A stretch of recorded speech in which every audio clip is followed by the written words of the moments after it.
Welcome, ladies and gentlemen, to Microsoft Flight Simulator. I'm your captain, Immortal Siegfried, and specifically, we are at Hartfeld International Airport in Atlanta, Georgia. Tonight, we will be flying from uh, Atlanta, Georgia to Chicago Midway Airport. Here, let me show you the flight plan here. Hang on a second.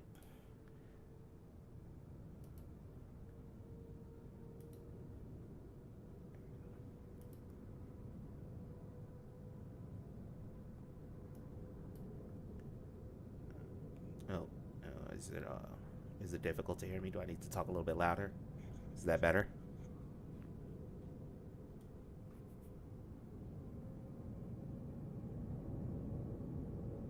That good? Microphone check. One, two, one, two.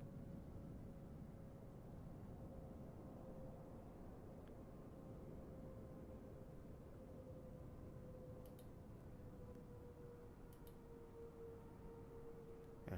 Is that better? Can you hear me better now?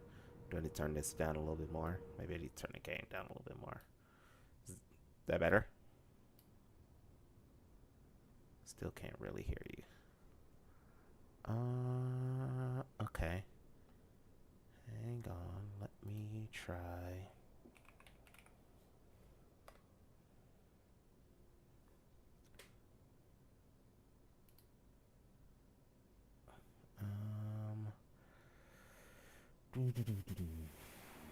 Microphone.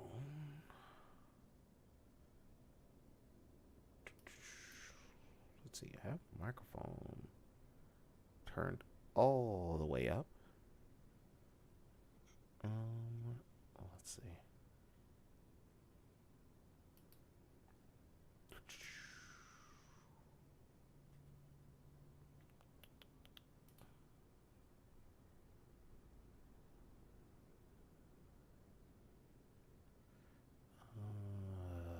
Let's try. Is this better? Is that any better?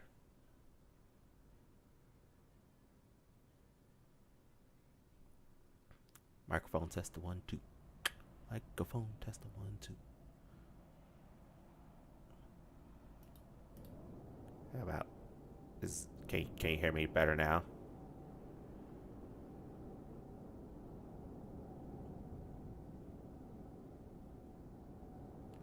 A little bit. Okay. I don't want to really blow out your eardrums, but okay. Let's just try doing. How about that? Is that better? I don't really want to. A bit.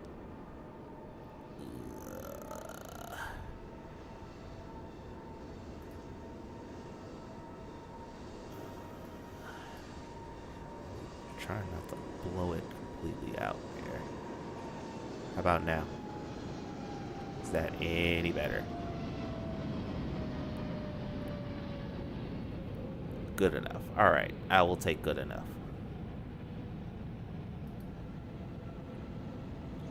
Alright, as I was saying, we will be flying from Hartfield International Airport today to Chicago Midway Airport. We'll be flying in the plane you see in front of us here, which is an Airbus A320neo.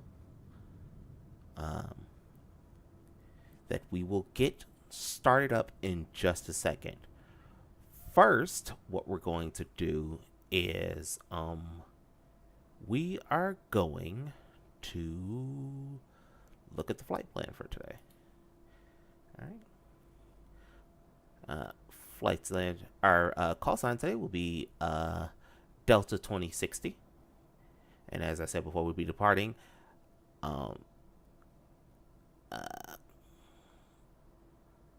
At Hartfield International Airport in Atlanta, Georgia. We'll be going to Chicago Midway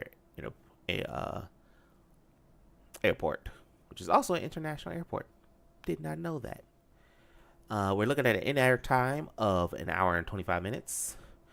Block time of an hour and 53 minutes. And block time basically um is just the total amount of time that the flight will take. So that's from gate to gate is the block time.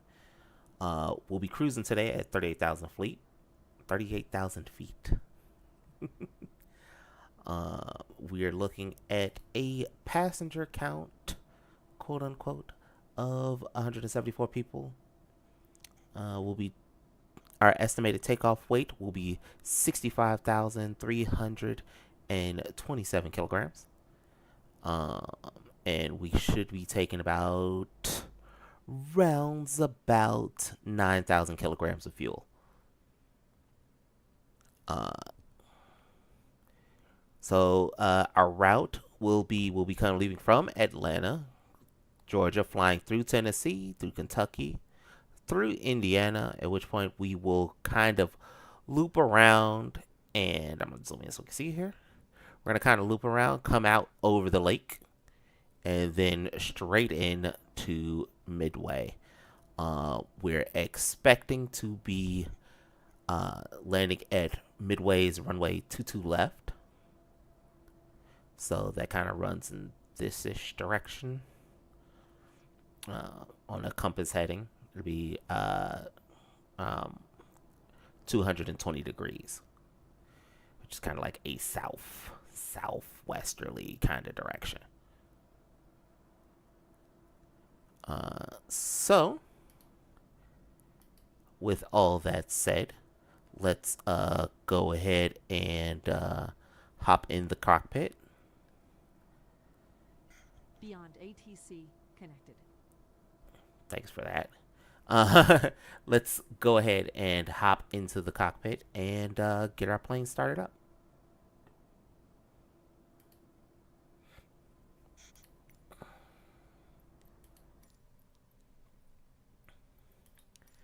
Alrighty. So we are currently in what is called... Oops. Get you back in there. Alrighty. We are currently on the flight deck of the Airbus A320. We are currently in a state that is known as cold and dark, which means there are no electronics on inside the plane. So first thing we're going to do is go ahead and get the cockpit lit up. Let's go ahead and split battery 1, battery 2. All right. And we're going to go ahead and get the... We're going to turn this back up a little bit more too. We're going to go ahead and get the ground power on too. So that basically means outside there's a little generator that's going to provide power to the plane while we get set up. So we're going to wait for the displays to come on here. And we're going to clear these messages out. And load up the FMC, or the flight management computer. And just so you can see what's going on, I'm going to turn on the floodlights. Just going to turn those up so that we can see. And then I'm going to go up to the top panel here and get the dome lights on so that it's a little easier for you to see what's going on in here. Alrighty. So we are here at the flight deck. Let's get the computer turned on here. Get the brightness turned up. Turn it off. There we go. So this is going to be our little flight computer. Well, this is the flight computer down here. But this is what we're going to use to load in our flight plan. We're going to go here. We're going to go ahead and load this up with our flight plan that I showed you in the previous window, which has our call sign up here, which is Delta 2060, and our departure airport of Atlanta, and our arrival at airport of Midway. Alrighty. Oh, alright. So our screens have loaded, but it's not really telling us anything. As you can see, it says heading map not available, and all of this stuff here is in red. we have to align the IRS, which is kind of like the GPS like antennas, best way I can describe that, and not make it too technical. So what we're gonna do is we're gonna come up here to the overhead panel, and we're gonna go over to our IRS panel over here, and we're just gonna switch all of these to nav, and gonna clear this warning light. And over here on our display, you can see that we'll have alignment in 7 minutes.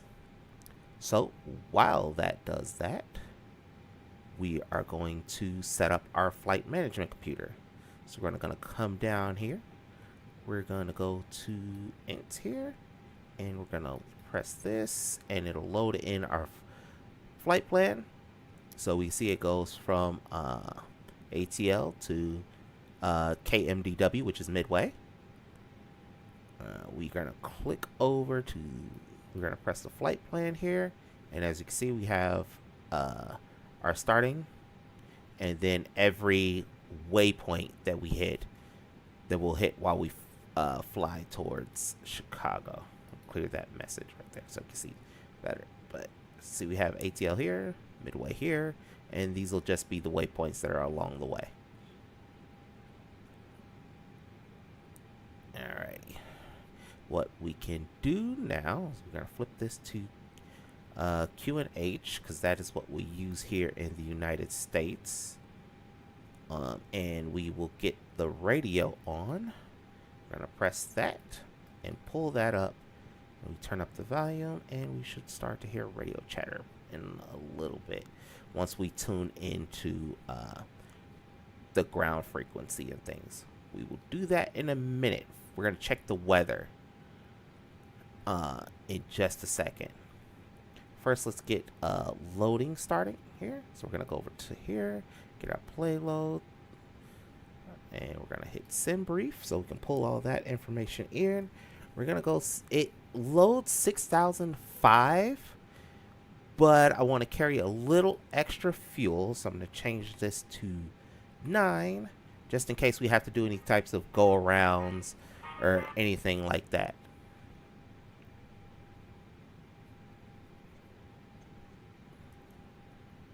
Okay, and then we're gonna go ahead, hit this button here that says apply load. And so we're not sitting up here for almost 40 minutes. Let's go ahead, I'm gonna go ahead and do this fast. So we're gonna get an alarm here from the doors opening up back there for catering. And we're gonna go over to the ground tab and go ahead and start to load the jetway.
Okay, so make sure you turn on the cabin lights so that, you know, flight attendants can see. What are we looking here? Fuel is good now. So if we go and take a look down at fuel, pull fuel up on the display. There we go. 9,000 kilograms of fuel on board. 38 in each of the wing tanks, and then 700 in the very tips of the wings. So those are all fantastic. Our IRS will be aligned in 2 more minutes, and our boarding is quote unquote done because we did that fast. Normally, a normal boarding for a plane, as anybody who's flying is known, takes like 40 minutes. But we're gonna speed up through this so we can get into the air and on our way. Alrighty, so what we're gonna do here is tune to the ATC. We're gonna go ahead and tune to ATIS. ATIS is a it basically just tells weather conditions and departure runways, arrival runways, and all that things. It's an automated system. It gets updated every couple hours by flight control. So we're gonna go ahead and tune to that and take a look, take a listen. Clouds with 2,500. Scanner is 15,000. Ceiling 20,000 broken. 25000 broken. Temperature 25. 2.21. Altimeter 2987. VFR conditions. Landing runways 1008 left, 09 right. Departing runways 08 right, 09 left. Temporary flight restrictions are in effect for Hartsfield Jackson Atlanta. Advise on initial contact. You have information Oscar. Hartsfield Jackson Atlanta Airport information Oscar. 0048 Zulu. Wind 145 at 4. Visibility 10. You clouds at 2,500. Yes, there'll be other planes en route. We'll hear them once we get over to clearance delivery, some other channels. Temperature 25. 2.21. Altimeter 2987. VFR conditions. Landing runways 1008 left, 09 right. Departing runways 08 right, 09 left. Temporary flight restrictions are in effect for Hartsfield Jackson Atlanta. Advise on initial contact. You have information Oscar. Hartsfield Jackson Atlanta Airport information.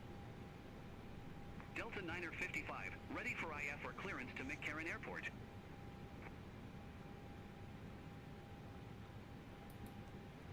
Alrighty. Delta 955, Atlanta clearance So, cleared to McCarran Airport. NASA 2 departure. We're gonna go ahead and turn that down so that I can talk, because they will not shut up. Alright, so let's go ahead. We are on so we're gonna have some broken and scattered clouds, and some broken scattered clouds between here and Chicago. Nothing really bad. Temperature's gonna be mild. Once we get up to where we're gonna be cruising at, not gonna have any trouble. Not gonna have any troubles. It'll be smooth sailing. No turbulence or anything like that. So let's go ahead and get. Actually, I'm gonna switch channels to keep that from talking.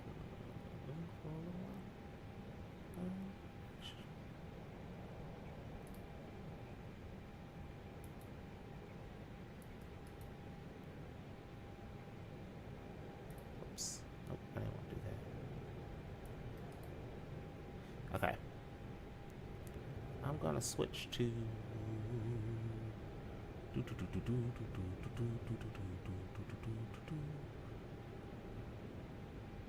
I'm gonna switch.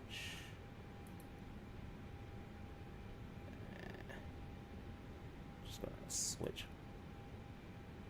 switch to a. There we go. Switch to a frequency that doesn't exist, so that it can. Oh, I turned it down because it'll chatter a lot, and trust me, you'll get to hear plenty of it as we get in the air. So there's a couple more things to set up on the plane before we get in the air. What you saw me adjusting earlier was the QNH. So the QNH is basically the barometric pressure outside the plane. It helps the plane determine what altitude it's at when we're flying. This has to be set up and changed as we go through different altitudes. Once we hit the transition altitude of 18,000 feet, it'll be set to a standard pressure, which is 2992.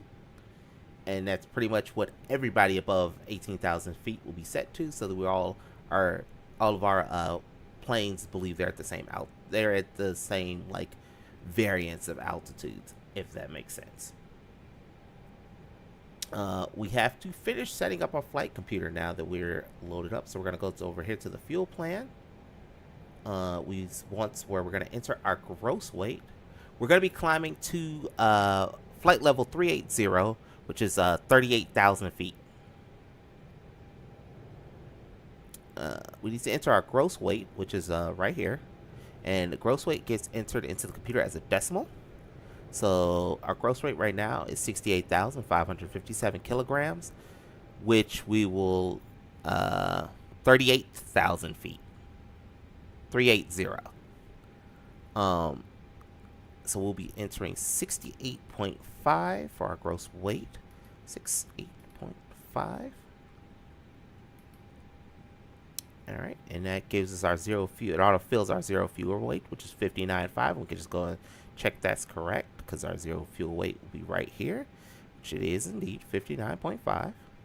And then it wants our zero fuel weight center of gravity, which is going to be 23.7. So we're going to what did I say it was? 23.7.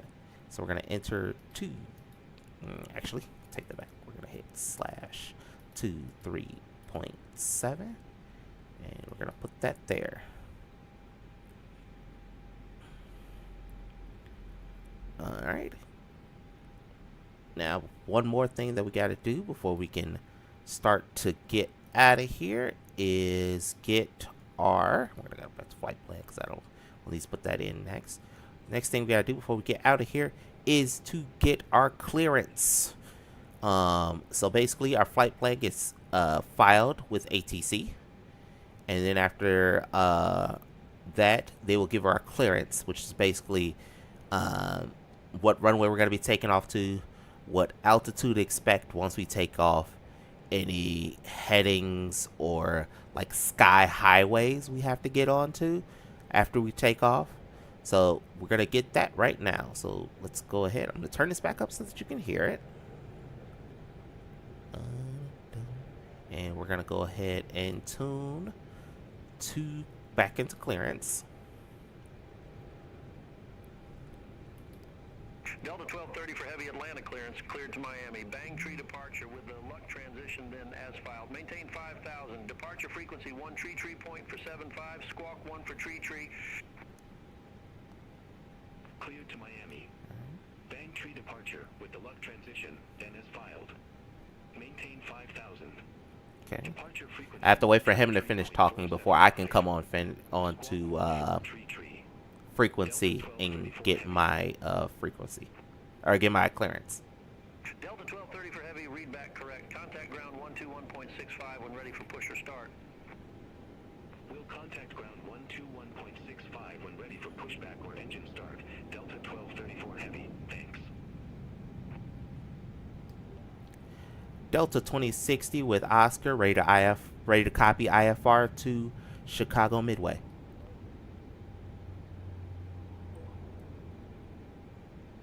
Delta 2060, Atlanta clearance cleared to Chicago Midway Airport. Varnum 2 departure, recipe transition, then is filed. Maintain 5,000. Departure frequency 1 tree point for 75. Squawk 6 for 0.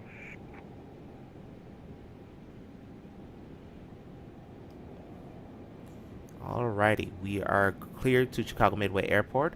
Varnum 2 departure, recipe transition, then is filed. Maintaining 5,000. Departure frequency is 133.475. Squawk 6440.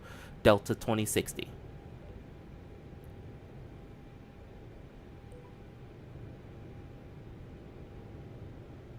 Delta 2060, read back correct. Contact ground 121.9 when ready for pushback or engine start. Contact ground on 121.9 when ready for pushback or start. Delta 2060.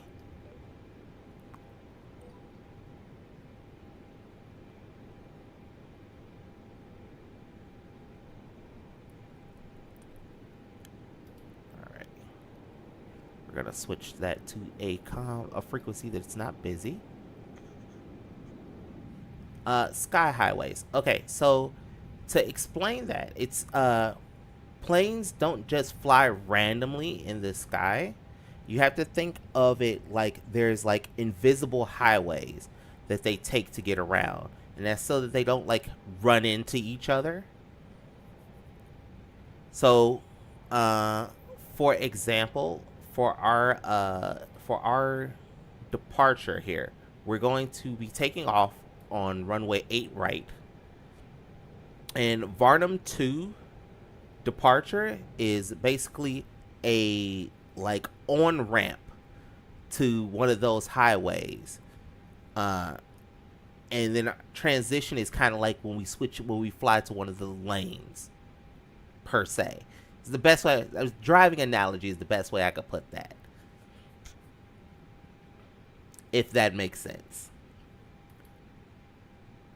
And matter of fact, we're gonna set that in our flight computer right now. So we're gonna click Clay Atlanta here. We're gonna do our departure. We're gonna be moved. We already said we're gonna be taking off from runway 08 right, and we're gonna be taking off via the Varnum 2 departure, which is right there. And our transition will be hang on there. Sorry about that. Will be raspy. I'm just going to enter that into the computer, and if we go and we switch this one to show our plan here. Oh wait, no, arc, and we'll zoom this out. Oh, zoomed it out too much. All right, so you see we'll be let's do 40. We're going to be taking off from 08 left, which is running this way. And then the on-ramp we will be taking will take us off of here. We're going to fly the runway heading for a little while. And then we're going to make a left when we get to the Roni waypoint. We're going to take a left, and then we're going to continue past Roni. I'm going to zoom out a little bit more. We're going to continue past Roni. We're going to hit Hoyt. And then we're going to make another slight left. And through all this time, we're going to be climbing at least up to 5,000. And then they'll clear us if I higher. Once we hit Hoyt, we're going to go left a little bit more. And then we're going to continue to Varnum, where we'll make a slight right. And then continue on our departure. On our departure up to Chicago. Alright, we were also told that we have to squawk 6440, so let's go ahead and get that set up here. Switch to TCAS to auto. And it's always hard to hit that button. Turn that on. We're going to clear this out, and we're going to type 6440. We're going to hit identify, and we're going to make sure TCAS is turned on. We're going to make sure we turn on our weather radar. Have that set up and ready to go.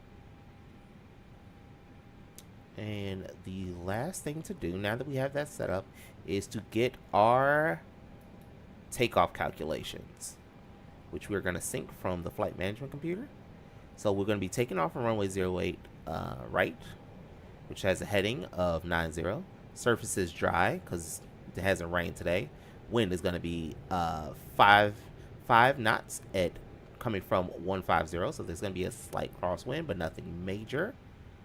Altimeter is going to be 1092, which is 2987. This is our takeoff weight and our configurations with flaps 1. Aircon's off. We won't be using toga. Air conditioner will be on. Let me go ahead and hit calculate. So what this gives for us is our flex temperature. That is, explain that best, is like the running temperature for the engine. It's something we don't really have to worry about all that much. But these are really what we want here, which is our V speeds, which is a V1 of 147 knots, a VR of 147 knots, and a V2 of 149 knots. All right, so V1 is our decision speed.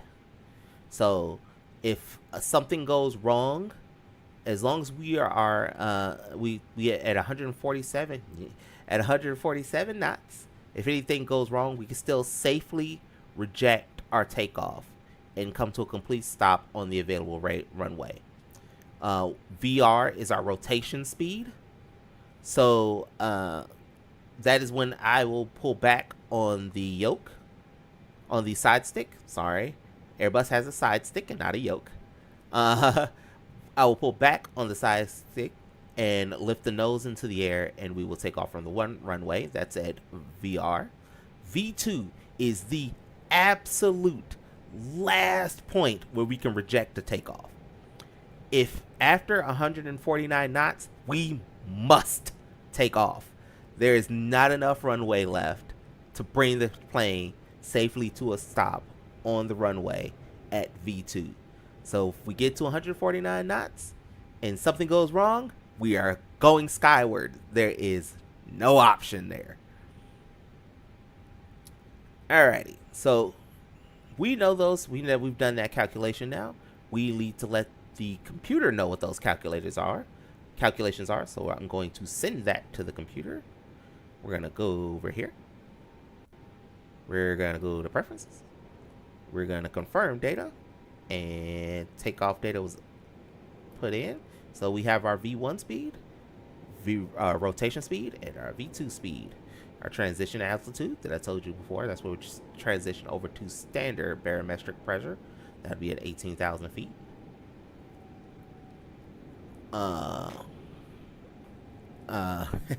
Well, hopefully when we get Chicago, there won't be a crosswind and we won't have to worry about that. We'll see though. So we have our V speeds. We have our flap setup, which is going to be flaps 1, which we'll set once we get the engines going, and I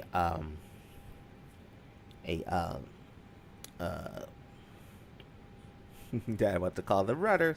Not that those are called, but a stab of 0.6, which we will also get set up when the pitch trim stab. We'll get that set going when the engines are started, because we need hydraulic pressure to move those, and with the engines off, we won't have any. So now that all that is done, we can start to move away from we can start our journey to move away from the gate. So first thing we're going to do is get the APU started. And to do that, we're going to first turn on the beacon, which is a red light on top of the plane that will start flashing now.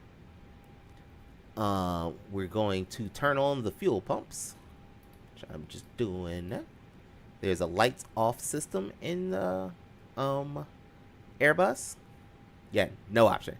The lights off system in the Airbus. So as long as the lights are off, means it's on. If the light's on, it's off, or there's something wrong. Almost forgot here.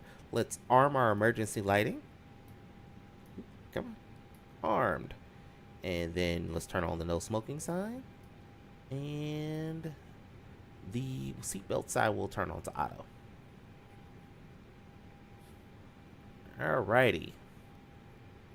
Now let's get the APU turned on. So to do that, we are going to hit the APU master switch here. Wait 5 seconds. 1, 2, 3, 4, 5.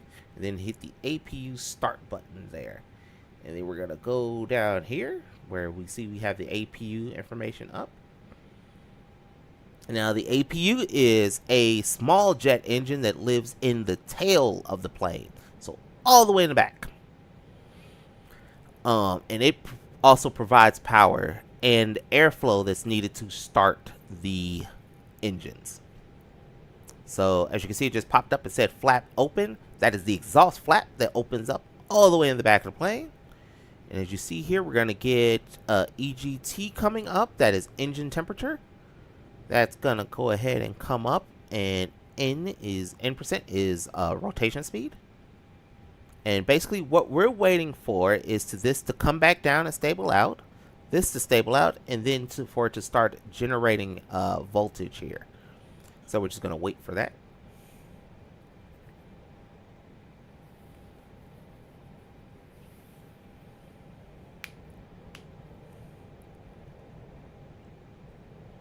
And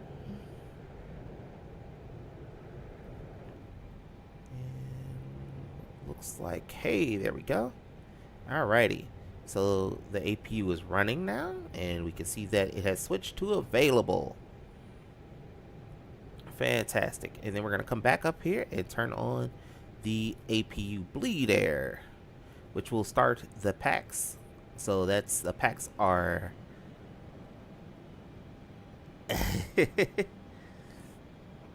with the packs running, the air conditioning will be working, which we'll just go ahead and turn that down just a bit.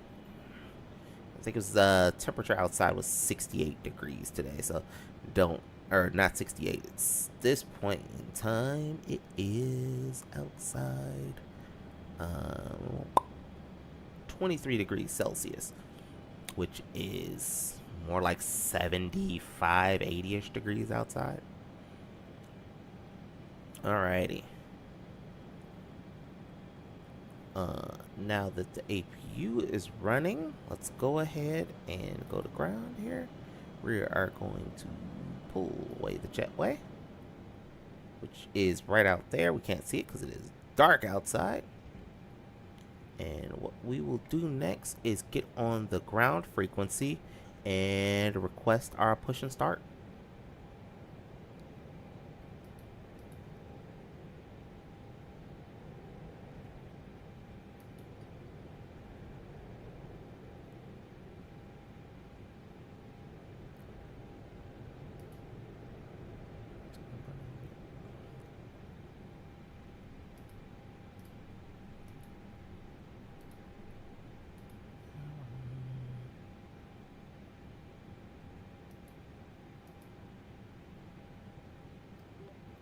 Atlanta ground, Delta 2060, ready for push and start.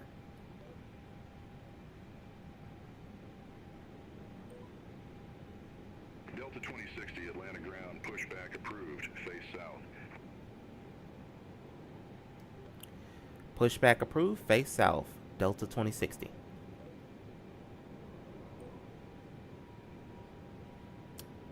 Endeavor 5535, ready to taxi to the active.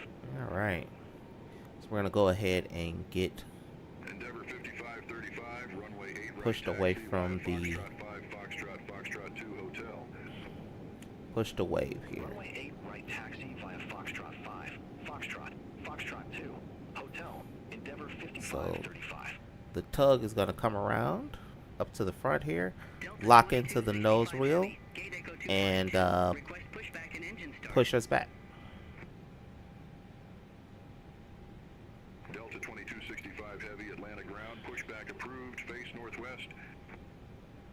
Pushback and engine start approved. Face northwest. Delta 2265 heavy. Endeavor 5035 at gate Delta 78. Request pushback and engine start.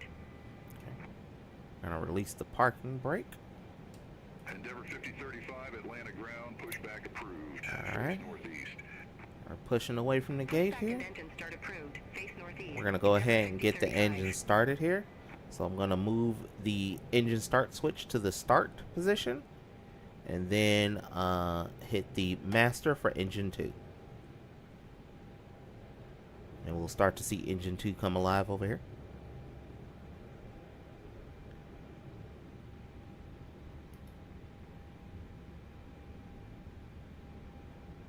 Delta 1827, cross runway 8 right at Delta. Continue taxi via Delta, Echo, Foxtrot Tree, Lima 5, Mike, Lima 4.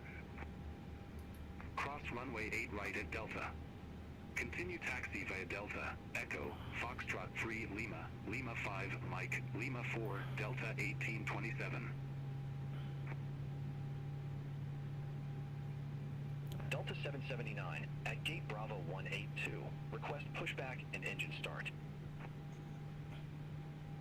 All right, just waiting for Endeavor 5535. engine 2 to Contact hit an N1 of 19.6. In which point this will show as available, Take care. and we'll go ahead and start engine 1. Delta 779, Atlanta ground, pushback and engine start approved. Face northwest. All right, fantastic. We're gonna go ahead and hit Engine the start approved. master switch for engine 1. 779. Delta 2265 Heavy, request taxi. Delta 2265 heavy, runway 8 right, All right, taxi. turn that up just a little bit here. Foxtrot 2 hotel. How's the game audio? Can you hear it okay? Foxtrot 2 Hotel, Delta 2265 Heavy. Delta 2265 heavy, hold position for company. So we'll taxi to the runway once the engines are ready. Delta 2265 Heavy. Endeavor 5035, taxi for departure. Endeavor 5035, runway 8 right, taxi via Foxtrot 5, Foxtrot 2 hotel. Runway 8 right via Foxtrot 5, Foxtrot 2 Hotel, Endeavor 5035. Delta 2965. Gate Bravo 174. Request pushback and engine start. All right, we got engine 1 running. Delta So we're gonna go ahead and change the face northeast. starter switch back to normal. And engine start approved. Face northeast. Delta 2965. We're gonna close the APU bleed and hit the master switch Continue taxi. for the APU. We're gonna go ahead and turn that off, Delta 2265 Heavy. as the engines will take over power generation. Delta 779. Ready to taxi to the active. I'm gonna go ahead and turn on the strobe light, wing lights, 779, nav runway 8 lights, right, taxi via Foxtrot 2, and the Foxtrot taxi hotel. lights. Runway 8 right via Foxtrot 2. Foxtrot. Hotel. Delta 779. Alrighty, Delta 2306. Gate get the lights on. Once again, we're gonna go ahead and set the plane up for takeoff. It's easier to do it now than at the runway. So we're gonna change our pitch trim here to 0.6 up, as we had in our takeoff configuration. So you can see that the pitch trim right here, 0 to 6 down, up, Over to Tower 125.325. and 5, 6 Endeavor 4948. up. At Gate Delta 7 tree. We're gonna set the flaps to 1. Endeavor 4948, Atlanta ground, pushback approved, face east. We're going to set the auto brakes to max, which it should be. There we go. There's the takeoff checklist. Request taxi to the active. Max, we're going to arm the speed brakes.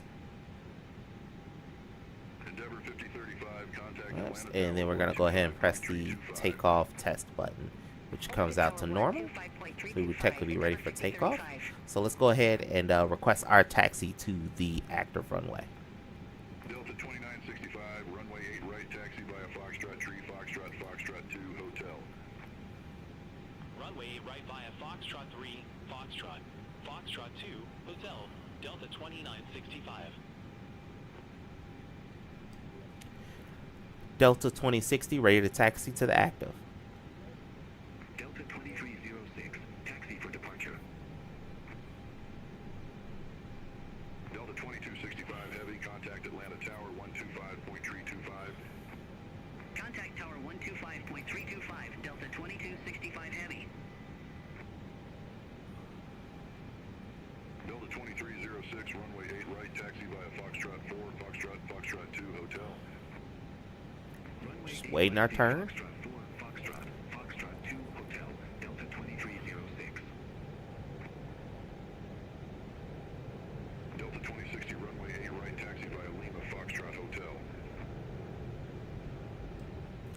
Runway 8 right via Lima Foxtrot Hotel, Delta 2060.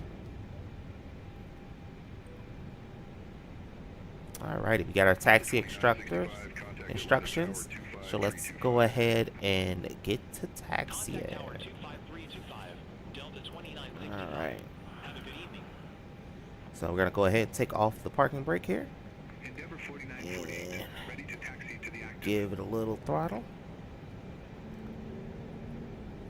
And away we go.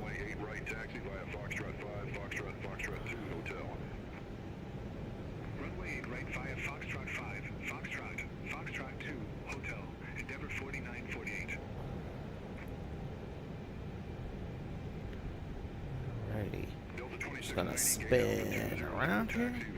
We're gonna head towards those blue lights.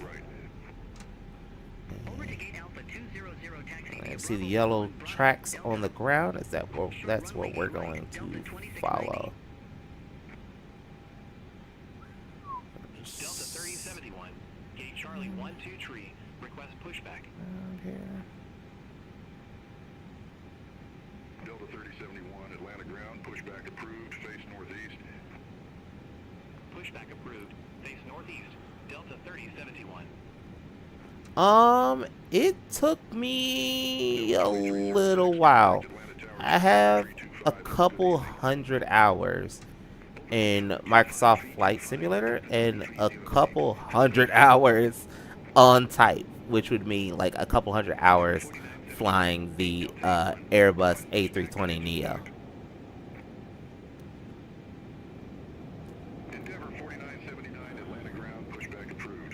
Alrighty, so we're gonna go ahead and we're gonna taxi to the active runway, the one we'll be taking off from, which is runway 08 right. Delta 2690, cross runway 8 right at Delta, continue taxi via Delta, Echo Foxtrot 2 Foxtrot. Cross 8 right at Delta. Continue via Delta. Echo Foxtrot 2 Foxtrot. Delta 2690. So the tags you're seeing on the screen are other planes in the area. Endeavor 4950, Atlanta ground, hold position for traffic, I'll call you back. Hold position for traffic, Endeavor 4950. Endeavor 4950, Atlanta ground, pushback and engine start approved, face northwest. Pushback and engine start approved, face northwest, Endeavor 4950. Delta 3071, ready to taxi to the active. Endeavor 4948, contact Atlanta Tower 125.325. Contact Tower 125.325. Endeavor 4948, take care.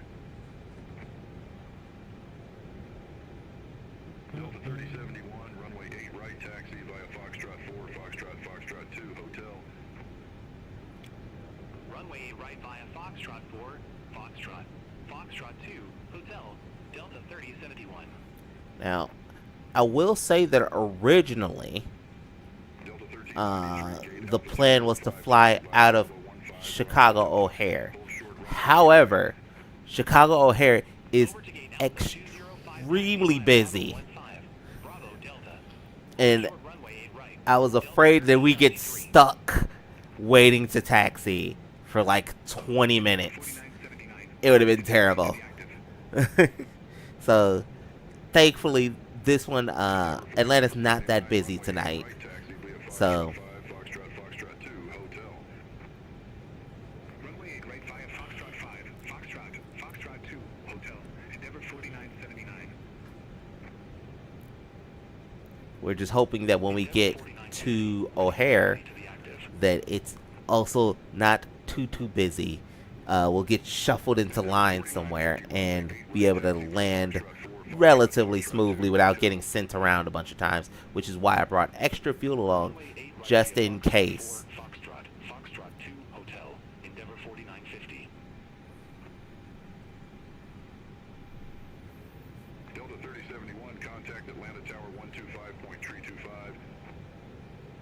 Over to Tower 125.325, Delta 3071. 1107 Heavy at gate Alpha 214. Request pushback and engine start. Delta 1107 Heavy, Atlanta ground, pushback approved. Face northwest. Pushback approved. Face northwest. Delta 1107 Heavy. SkyWest 4117. Gate Charlie 112. Request pushback. SkyWest 4117, Atlanta ground, pushback approved. Face northeast. Quick quiz. Do you guys know, do any know what our call sign is? SkyWest 4117. Okay. Delta 3235, gate Charlie 159er, taxi via Bravo 11, Bravo Delta. Hold short runway 8 right. In the hold position, let that guy park. Alright, and we're going to go ahead and continue our taxi. Delta 3235. Endeavor 4950, contact Atlanta Tower 125.325. Over to Tower 125.325. Endeavor 4950. Delta 3070, ramp Charlie 161, request pushback. I say that Atlanta's not busy, but Endeavor 4950, all this traffic moving around, it definitely is. Contact Tower 125.325. Endeavor 4979. It's going to continue to make our way. Atlanta ground, pushback and engine start approved. Face northwest. Pushback approved. Face northwest. Delta 3070. Delta 1107 Heavy. Request taxi to the active. Delta 1107 Heavy, runway 8 right, taxi via Echo Hotel Foxtrot. Runway 8 right via Echo, Hotel, Foxtrot, Delta 1107 Heavy.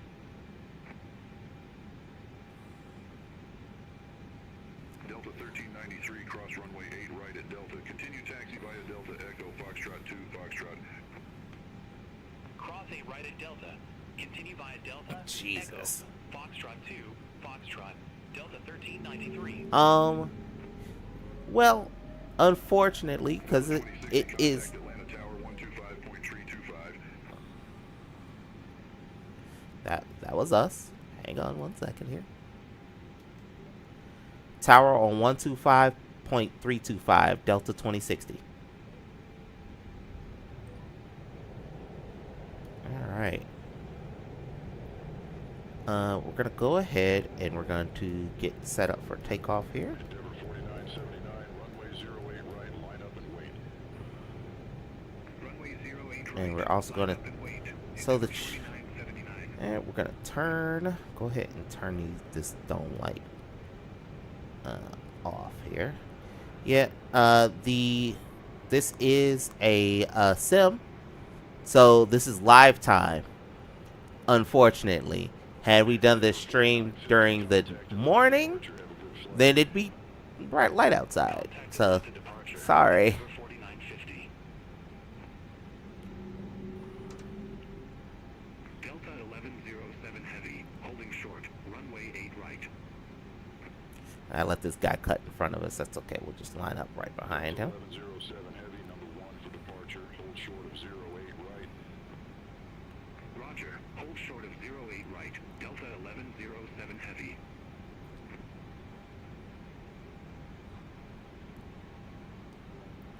Delta 2060 at runway 08 right.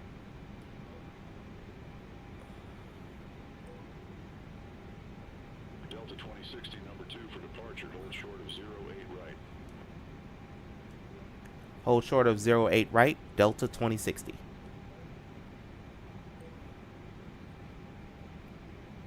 Alrighty. So we are number 2 for departure.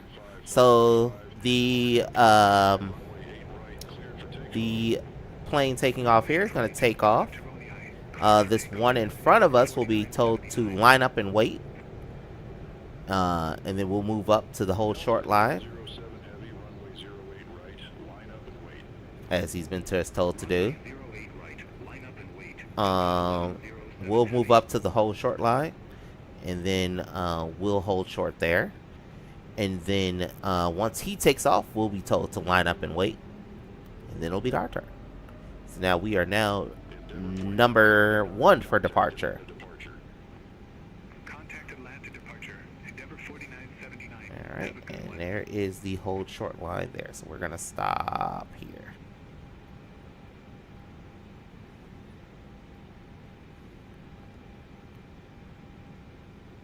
So he's gonna be Delta 1107 Heavy, Atlanta Tower, wind 155 at 5, fly heading 110, runway 8 right, cleared for takeoff. and he's on the move. Fly heading 110, runway 8 right, cleared for takeoff. Delta 1107 Heavy. He's going. We're gonna be told to line up and wait. Delta 2060, runway 08 right, line up and wait. Line up and wait. Runway 08 right, Delta 2060. So we're gonna go ahead and move on to the runway, just like it said, and to line up and wait. Delta 1107 Heavy, contact Atlanta departure, have a good one. Contact Atlanta departure. Delta 1107 Heavy.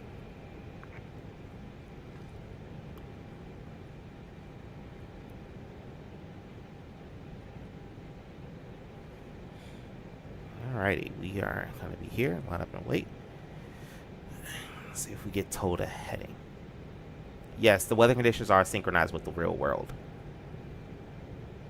Matter of fact, we'll go ahead and turn our weather radar on now.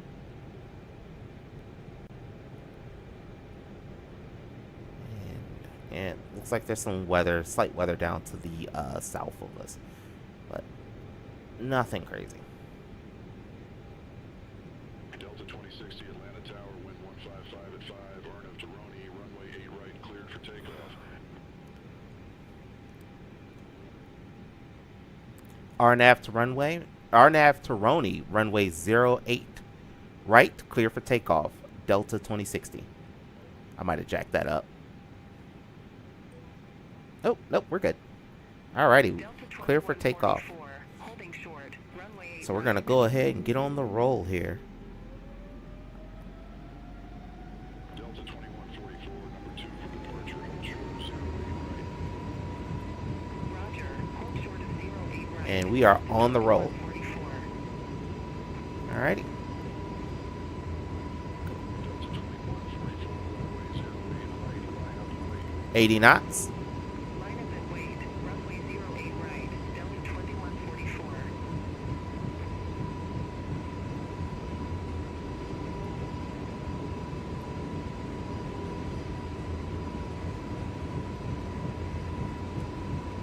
V1, rotate. V2.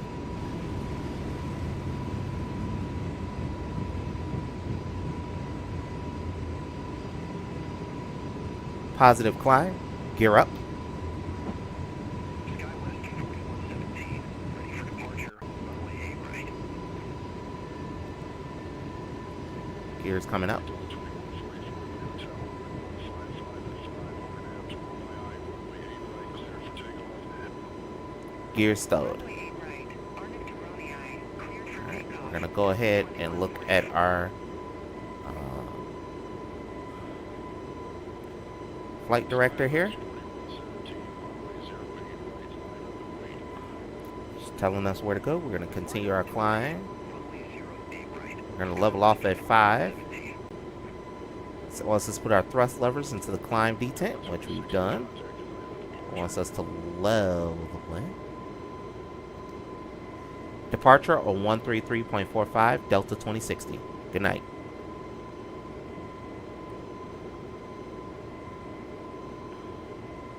I'm gonna go ahead and turn the autopilot on. Atlanta departure, Delta 2060 with you, flight level 340, or 3,500 for flight level 5,000. Atlanta departure. Delta 2144. 1,700 feet. Alrighty, so we're gonna go ahead and retract the flaps. Delta 2144. We're gonna come in, they're right there. Good evening. Radar contact. Climb. Maintain 17,000 feet. Climb. Maintain 17,000 feet. Flaps coming in, and we're going to go ahead and accelerate up. Atlanta departure, radar contact, climb and maintain flight level 190. Climb to flight level 190, Delta 2060. So we're going to go ahead and tell the plane that we want to climb up to flight level 190. It will continue to do that. All right, after takeoff checklist is flaps retracted, Atlanta departure, SkyWest 41. speed brakes 1,500 feet. disarmed, SkyWest 41. gear stowed. Departure, good evening. Radar contact, Af- climb, maintain After flight takeoff level checklist 180. complete. Climb, maintain flight level 180. SkyWest 4117. Oh, taxi lights off. There we go. Now, after takeoff checklist complete. Alrighty, we're gonna go ahead and make our turn here to Roni.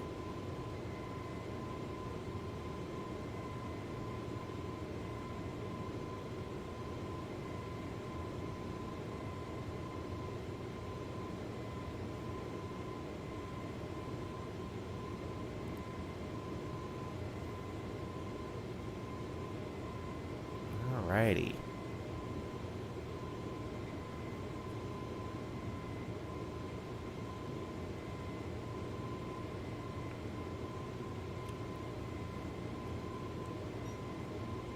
Alright. Atlanta departure, Delta 3070. Good evening. 1,500. And this when things calm down quite a bit. Delta 3070, Atlanta departure, radar contact, climb and maintain 16,000 feet. So we're gonna follow Climb and the maintain 16,000 feet. Delta waypoints 3070. and do our climb up to our final cruise altitude of 38,000 feet. 128.0. But we are only going to climb when ATC tells us to. So they cleared us up to flight level 190, which is flight level 19,000. And that's what we're going to do. Yeah, you got to be nice. You got to be nice to ATC. Good night. Take care. All that jazz.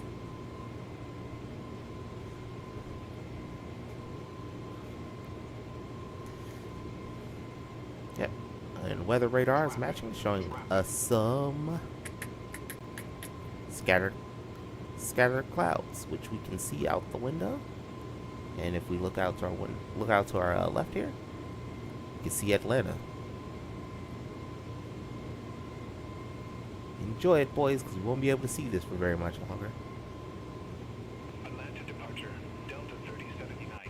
1,500 feet. Descend. Delta 3079, Atlanta departure, radar contact, clear direct grids, resume the small street. Climb, maintain 14,000 feet. Adjust. Clear direct grid. Resume the small street. Climb, maintain 14,000 feet. Delta 3079. Alright, we are above 10,000 feet. We're going to go ahead and turn the landing lights off.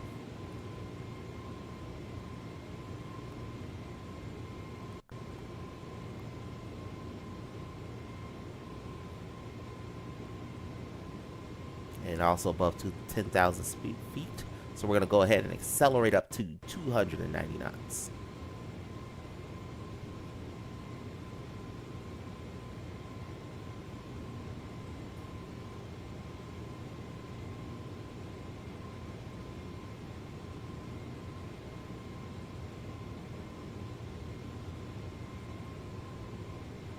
Atlanta departure, Delta 2060. 1,600 feet. Let's go ahead and we'll check Delta the 2860, Atlanta departure, good evening. Radar contact, clear direct grids, resume the varsity tree. Climb, maintain 1,000 feet. Clear direct grid. Resume the varsity tree. Climb, maintain 1,000 feet. Delta 2060. Delta 2144, contact Atlanta Center 2705. Contact Atlanta Center Pop quiz. 2705. What's our call sign? 2144. Have a good one.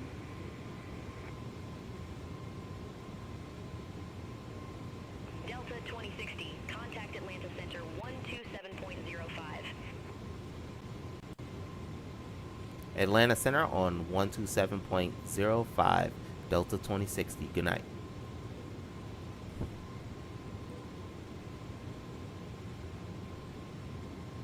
Delta 2786. Contact Atlanta approach 127.9er. Take care. Contact Atlanta approach, Delta 2786. Atlanta Center, Delta 2060 with you. Flight level 180 for flight level 190. Delta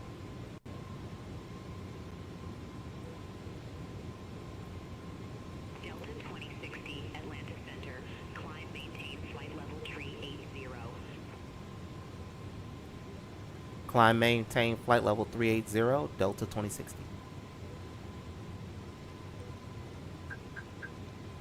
American 1881. Go ahead, tell the plane to climb up to flight level 380. 133.1.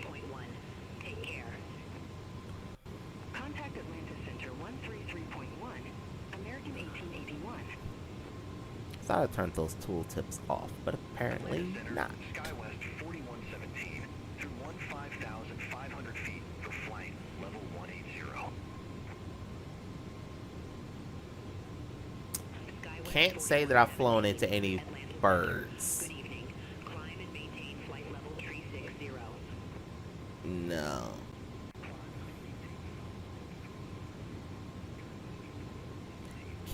Can't say that I have. Can't say that I want to either.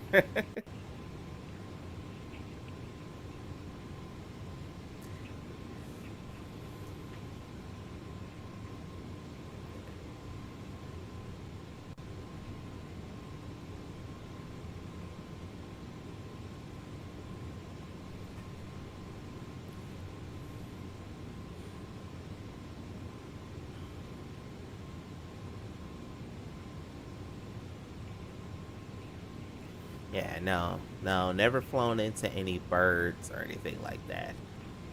That would be crazy.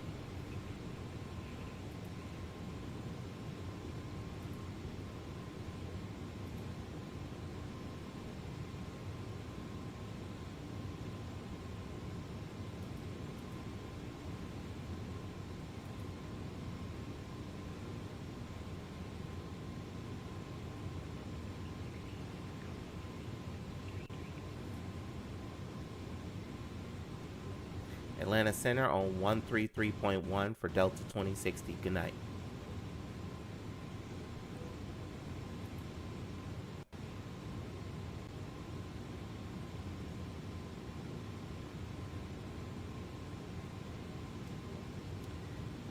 Atlanta Center, Delta 2060 with you. Flight level 230 for flight level 280.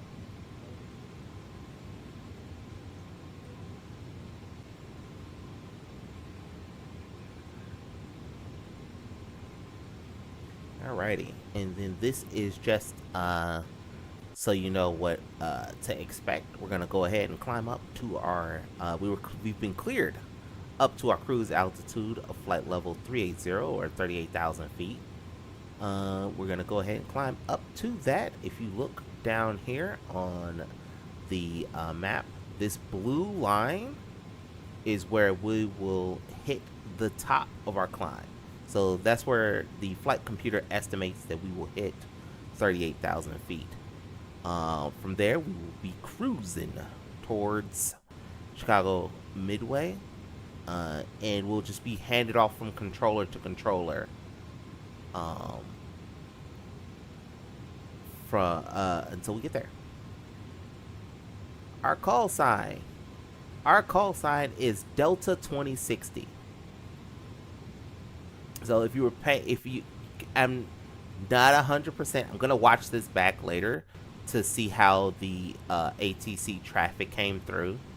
But if you notice, every time you've heard the call sign Delta 2060, I've responded to ATC, and I will continue to respond every time they call Delta 2060. So the way ATC works is that there is a say it and repeat type of flow. So they will call my call sign, tell me something, and then tell me something and then I have to repeat what they said back with my call sign. So, for example, the last call was telling me to contact Atlanta Center on 133.1 Delta 2060 2060. So I was called and told Delta 2060 contact Atlanta Center on 133.1, at which point I respond Center on 133.1 Delta 2060. And that would be a complete conversation to ATC.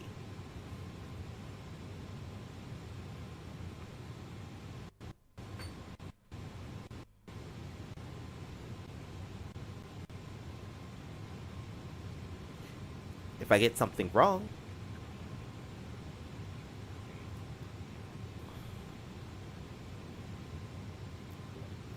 Atlanta Center on 133.8 Delta 2060. Good night.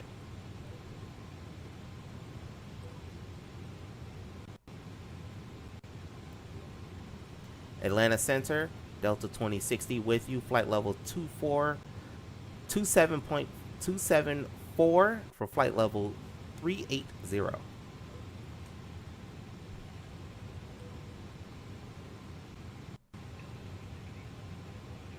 Yes, correct. Our call sign is Delta 2060. So Delta Airlines, flight number 2060. And this was matched up to a real world flight. I matched this up to a real world flight. If you look it up, there was earlier today a flight Delta 2060 that left Atlanta and flew to Midway. Unlike that flight, we did not depart an hour and 30 minutes late.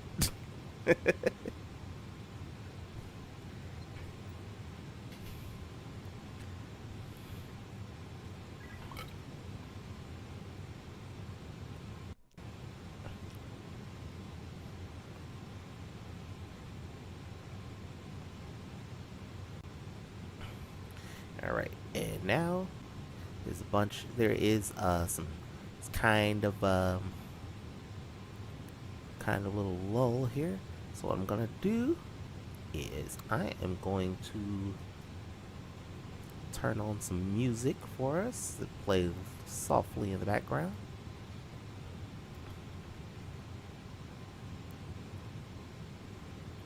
Let me know if you can hear that. Should be able to. And that'll just play softly in the background so that, when I take a break to catch my breath or get a drink, you won't be left in the complete silence of just the plane's engine murmuring or whirring.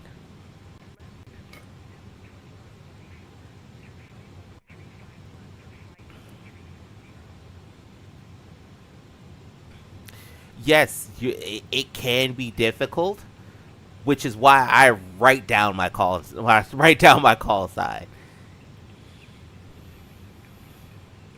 And I know, after seeing a lot of pilots on YouTube, there's a lot of them that also write down their call signs, and they'll have it in a piece of paper in front of them, or some people have sticky notes that they stick to the stick in front of them so they know, okay, my call sign for this flight is 2060 or 2306 or whatever.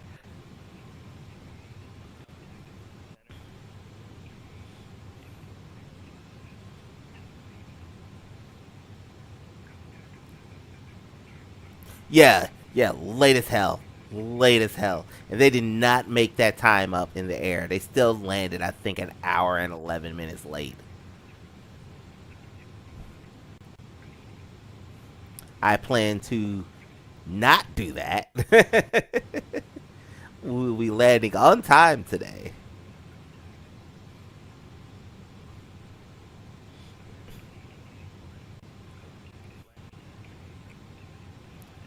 Who knows why they left late? They could have had mechanical problems or that needed to be taken care of. But whoo, that if I was on that flight, I'd be a little upset. Remember, I said this flight is only like little less than 2 hours long.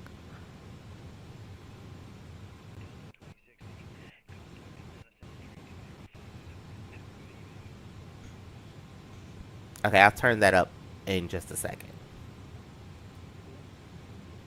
Center on 132.05, Delta 2060. Good night.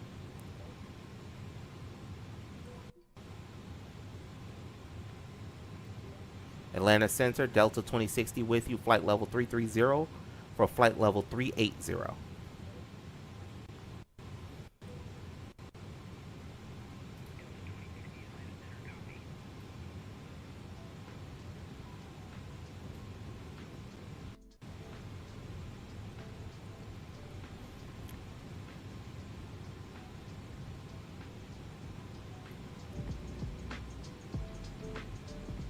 How about now? Can you hear it a little bit more now? Will it get music better now? I don't want to turn it up too loud. Figure then there'll be too many noises going on.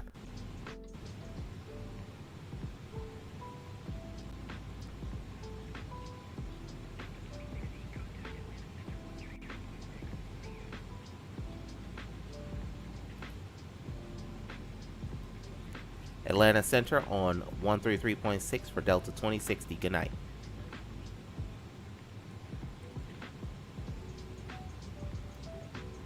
Atlanta Center, Delta 2060 with you, flight level 343 for flight level 380.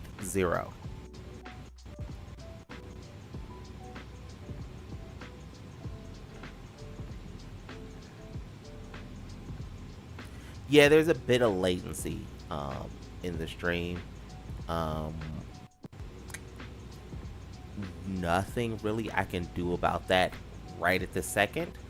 But when we stream again, which will more than likely be tomorrow, I will have fixed the latency issue. Probably. I think I know what's wrong. I think I know how to fix it. We shall see.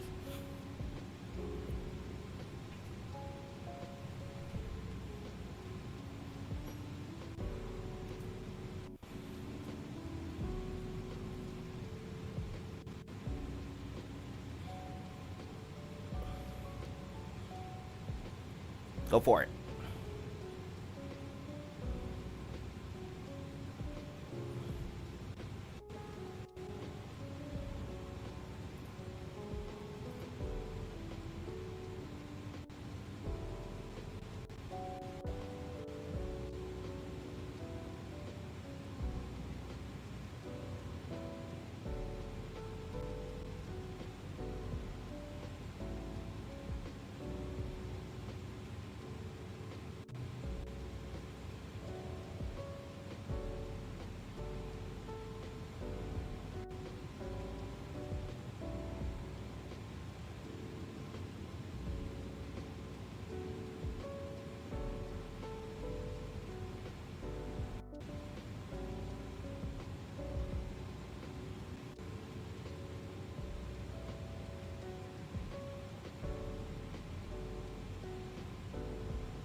Spirit Rings, aka Spirit Airlines, aka the Nissan Altimas of the sky.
Oh yeah, that's fine.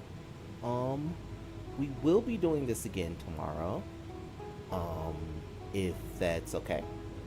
We will not be doing this.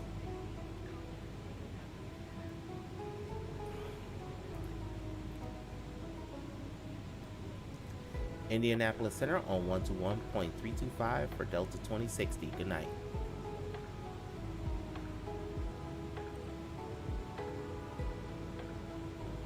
Indianapolis Center, Delta 2060 with you, flight level 380.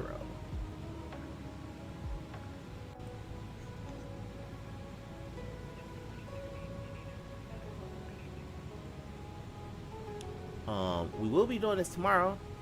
And we will be having a grand old time, if I must say so myself, because tomorrow we will be playing the brand new Metal Gear Solid Delta.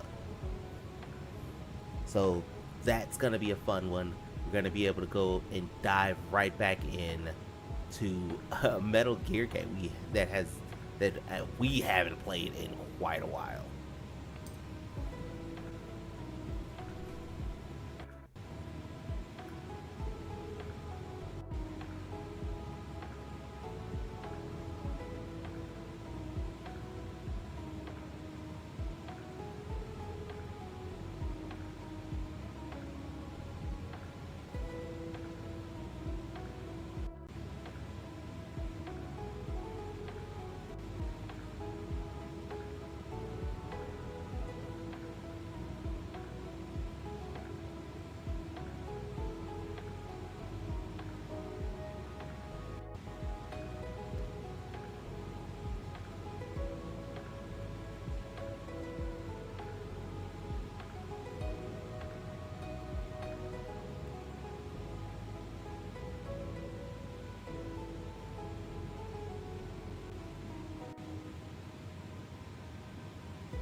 I figured you might like that. So tomorrow we will be playing Metal Gear Solid Delta, which is the remastering of Metal Gear Solid 3 Snake Eater. So that'll be fun.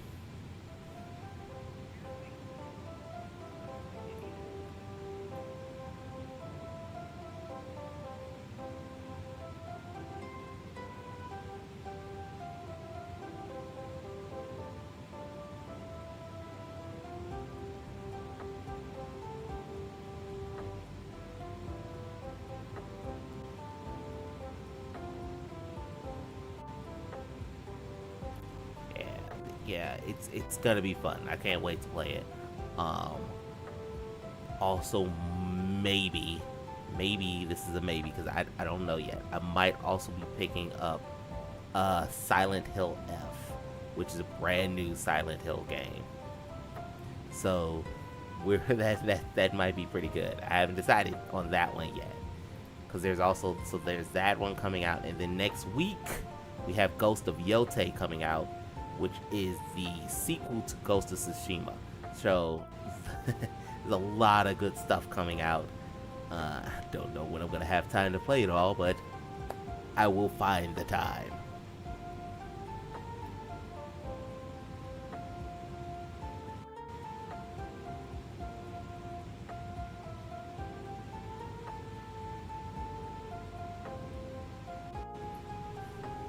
Metal Gear.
Yeah, it's gonna be a lot of fun. It's gonna be a lot of fun.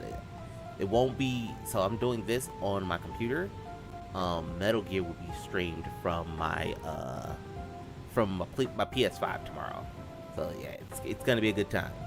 Definitely tune in for that one.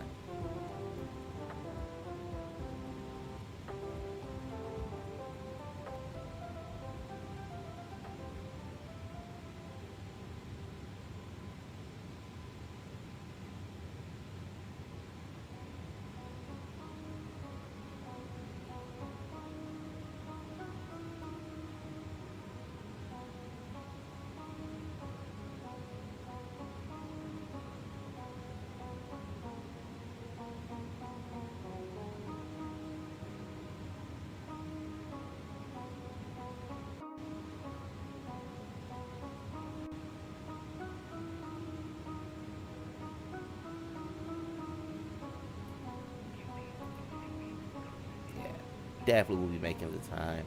So I'll try to make more time to stream, or if I can't stream, I will record and upload videos so that you can see like full playthroughs of these games. Can make 100% promises, but I will try really hard. Like I said, tomorrow I should be able to fix the latency. I should be able to fix the latency tomorrow. It hopefully should be better. Indianapolis Center on 121.175 for Delta 2060. Have a good night.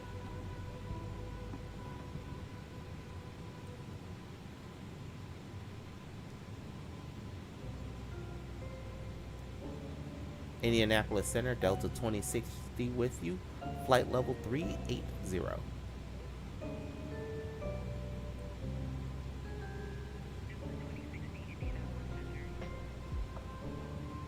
I cannot do that, and I'm going to tell you why.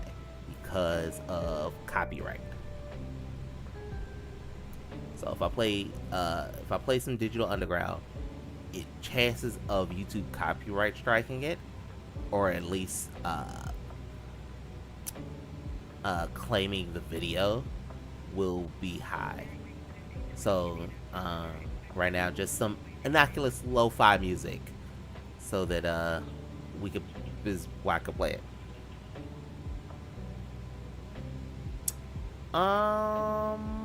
I haven't decided yet. I will let you know.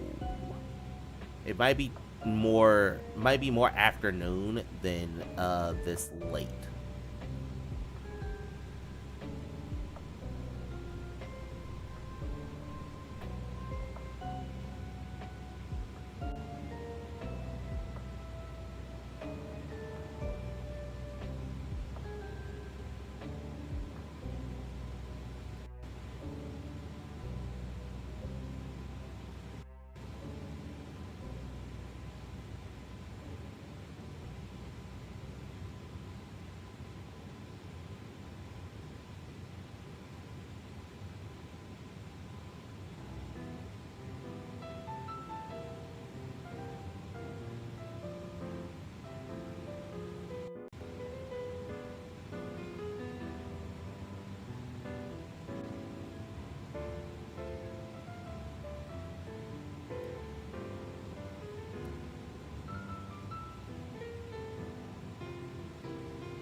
Yeah, I'll try. I'll try to go back to uploading videos, videos, videos, um, and see what happens. I can't guarantee that there, because I do have a full-time job, so I can't guarantee that I'll be able to do that all the time, but I will try to go back to doing it on a semi-regular basis.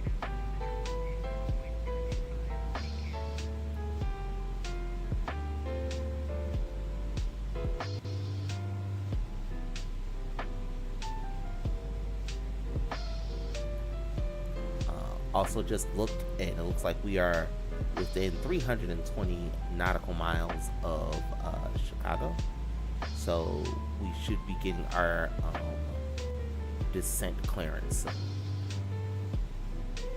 just as a heads up. So you're gonna see ATC get a little bit more chatty as we get closer to Chicago.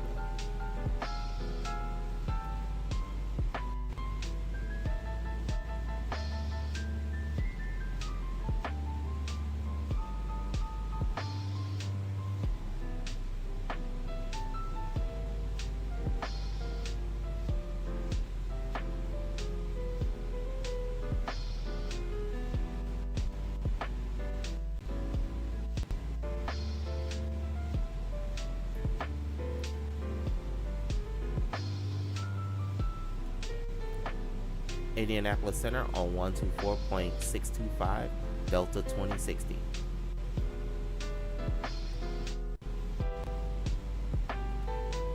Indianapolis Center, Delta 2060 with you, flight level 380.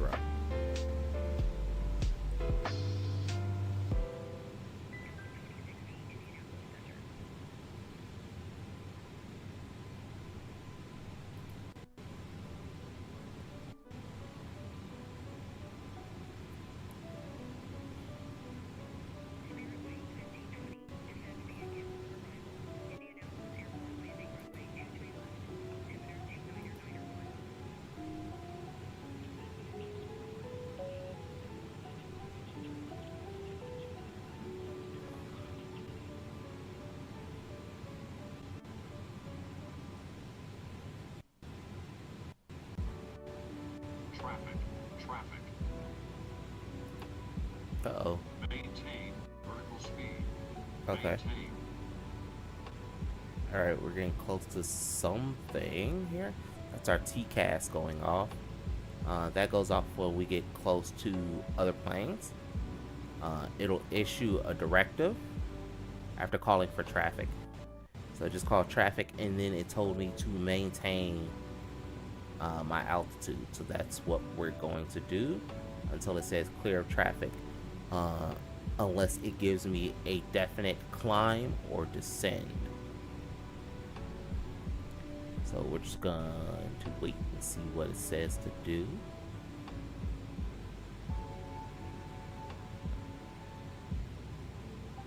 Clear of conflict. Alright, we are clear of conflict, so we are okay.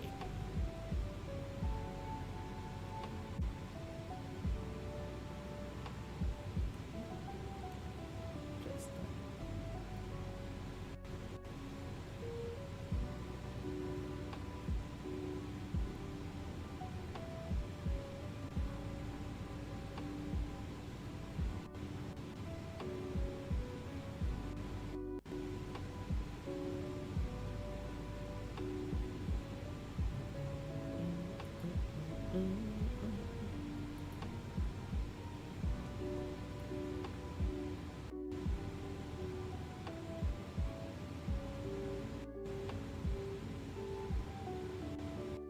Maintain vertical speed. Maintain.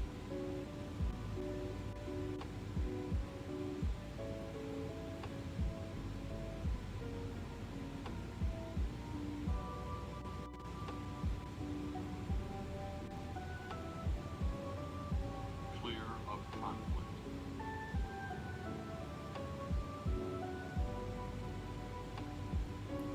looks like we have another plane that's going in the same direction as us, about 1,000 feet below. Maintain vertical speed. Yeah, Maintain. yeah. Look like we got a plane that's heading the same way that we are. Clear of Let me conflict. zoom in here. 40. Yeah, we have a plane that's going the same way as us. I'm going slightly faster than they are. So it looks like we're gonna keep until we separate more. We're gonna probably get that warning a couple more times. So what I'm gonna do is I am going to have us climb. Have request ATC that we climb up an extra 1,000 just for vertical separation.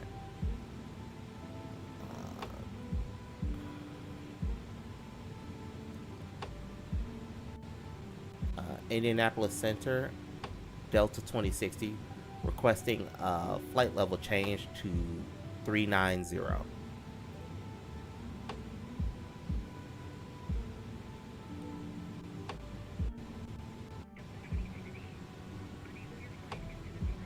Oh shoot, that's right. I can't.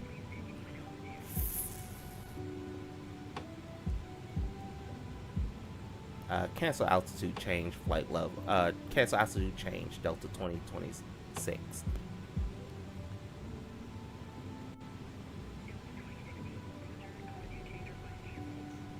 Okay, so I didn't think about that. We're heading to the north, so we can only fly on even number altitudes.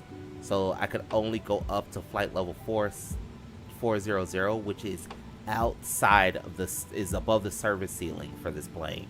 So we can't do that. So we're gonna have to stay here, and it looks like they've dropped back a lot anyway. Indianapolis Center on 124.775 Delta 2060. Have a good night.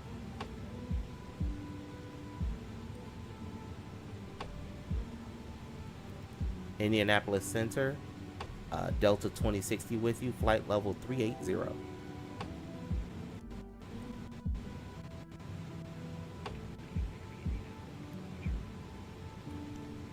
Yeah, it looks like the plane that was close to us has fallen behind. We're moving faster than they are. So, we should be clear of conflicts for them. We shouldn't have to worry about them anymore. Had it continued that way, I would have probably had to ask for a direct to a different fix that would have put us on a different track that they were on. In reality, we probably would have never been that close. ATC would have made sure that we maintained enough separation. They would have either been told to slow down or descend a little bit more, or turn slightly to put us on diverging tracks. But limits of the software that we're working with.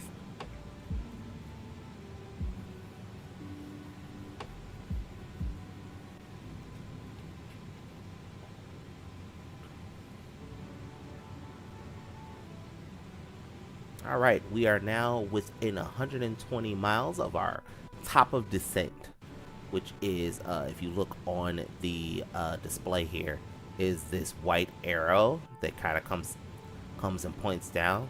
This is the top of the descent.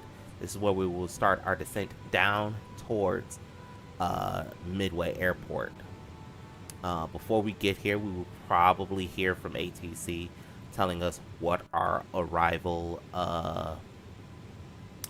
is going to be.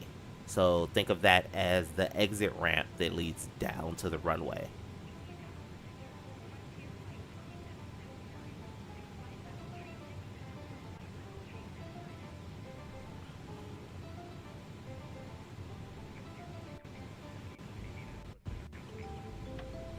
Go back to our dashboard page here to see we're coming towards the arrival portion of our flight.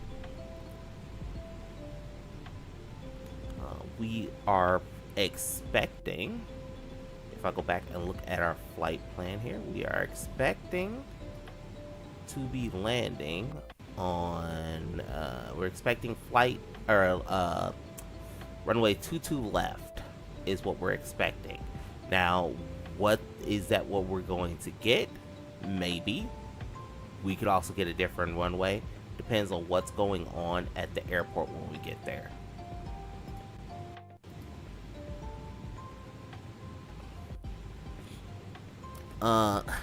A real world flight, a pilot's license is hundreds of hours and hundreds of thousands of dollars. And I don't think that that's something that I would want to do in real life. I mean, doing this is fun. But actually, like, doing this as like a job, I don't know about all that. I don't know about all that.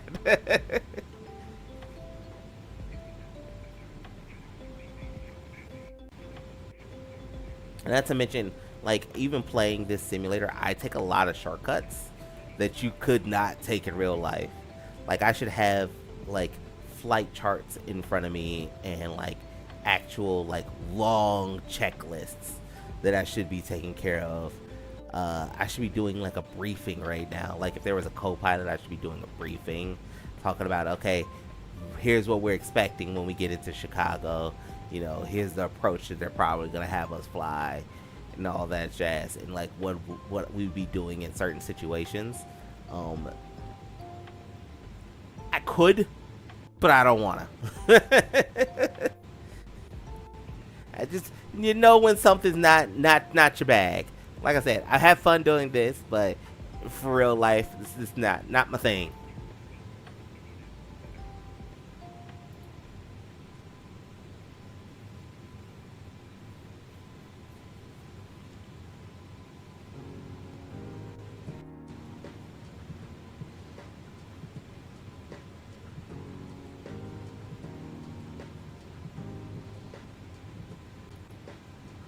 Also, too, shout out to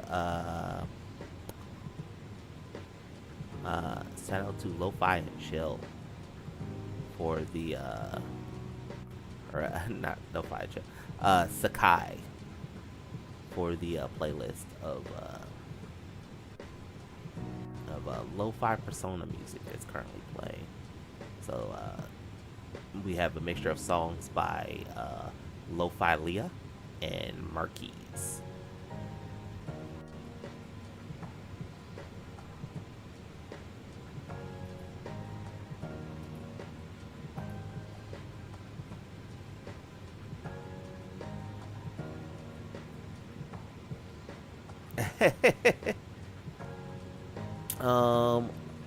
So we should be on the ground by then.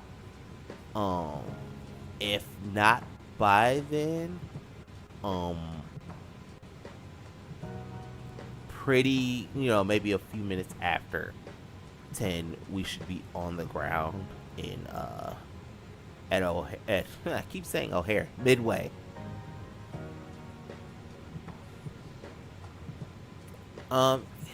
Even a private pilot's license, you're probably looking at 10,000 for the training and all the authorizations to get your private pilot's license. And, that doesn't include the fact that you have to buy a plane. And the maintenance on the plane, because it's not like you can park a plane in your backyard. You have to pay for them for like hangar and storage and stuff like that. I'm not that well off to just have a leisure plane. That's like 5 times worse than having a boat.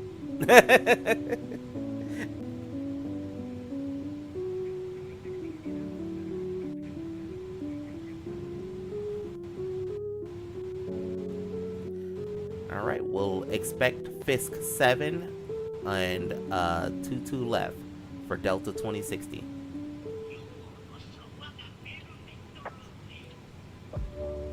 Alrighty, so we got an RA approach and what runway we'll be landing on. So we're going to go and put that into the flight computer. Go to flight plan. We're going to click on KMDW. And our arrival is going to be runway 22 left as we expected. So let's go ahead and put that in. That looks like that's going to be an RNAV approach. So not a precision approach or an ILS. So we're gonna go ahead and do an RNAV approach, and we're gonna do the Fisk 7 approach. Fisk 7 arrival. We're gonna go ahead and put that into the computer. Alrighty.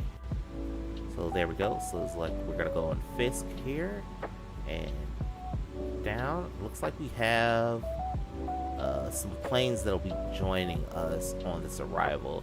So in front of me, we got one here close to Drosy. There's another one coming behind us here, another one behind him. So, unfortunately, Midway is busy today. But, what are you gonna do? So we're coming up to our top of descent here. And our descent profile looks like once we hit top of descent by Drosy, we should be at flight level 229. At Fisk, we should be at 11,000. At Vedic, which is after that, we're looking to be around 9870. Aussie 7330 and Azumo 6840 will just be going down towards the runway. Indianapolis Center on 119.55 for Delta 2060. Good night.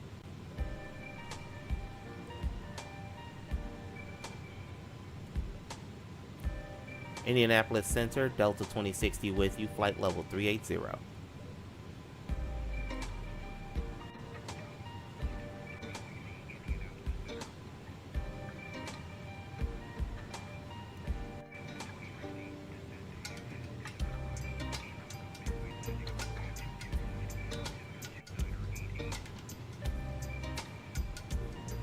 Alrighty, descend via the Fisk 7 arrival for landing on runway 22 left, altimeter 2988, Delta 2060.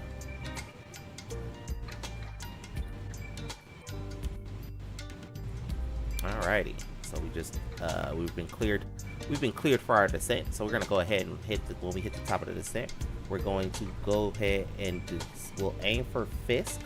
So by Fisk, we want to be at 11,000. So we're gonna hit our top of the descent here pretty soon. We're gonna change this over. We're gonna go ahead and set this for 11,000, and then we're gonna wait for it to say right here on the annunciator panel, TD reached, and then we'll go ahead and begin our descent.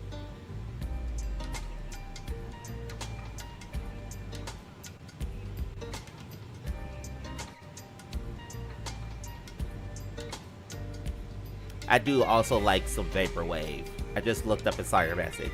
I do like some vaporwave. Vaporwave is good. Alright, we've hit our top of descent, so we're gonna go ahead and tell the computer that we want to go ahead and descend via the Fisk departure down to 11,000.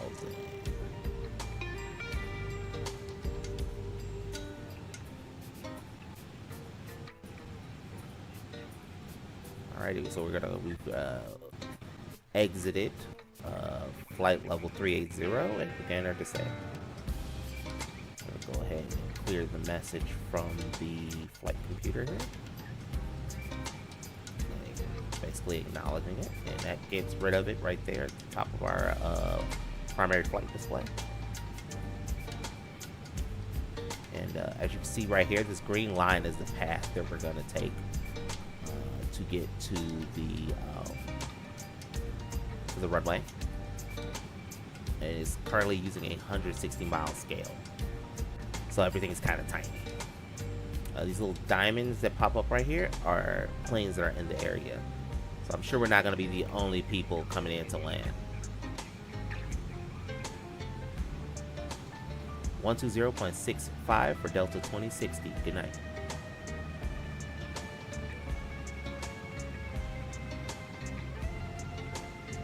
Indianapolis Center, Delta 2060 with you, flight level 340, descending via SID.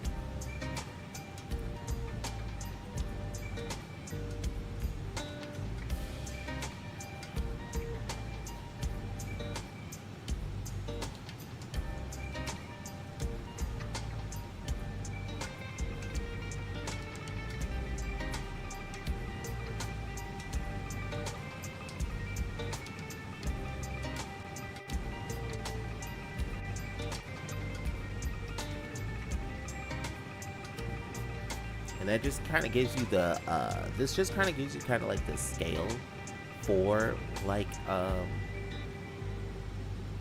for planes, which is crazy if you think about it, because right now we're still over Indianapolis, Indiana, and we've begun our descent.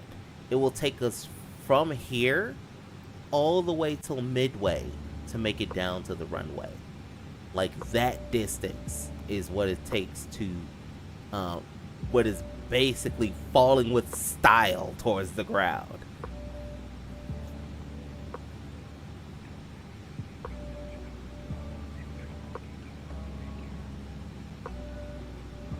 Chicago Center on 123.85, Delta 2060.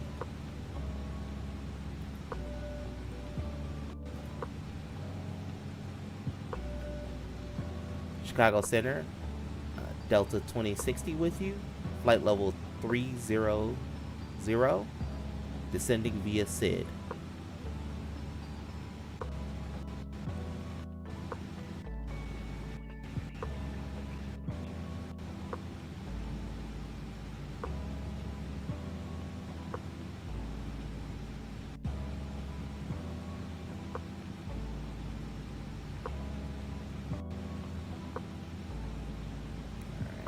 Like we're right on.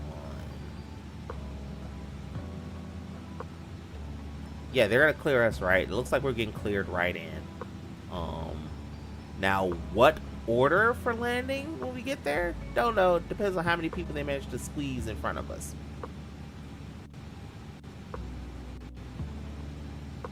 Just checking our track here. by Drosy, which is our next waypoint. We're supposed to be at flight level 229. We're gonna be a little high, and it looks like our rate of descent decreased so that the plane can try to make it down to our profile speed of 260. So what I'm gonna do is bring out the speed brake, help slow the plane down. I think halfway out should be enough. You can tell the speed brake is out if you look right over here on the screen. You'll see it says speed brake.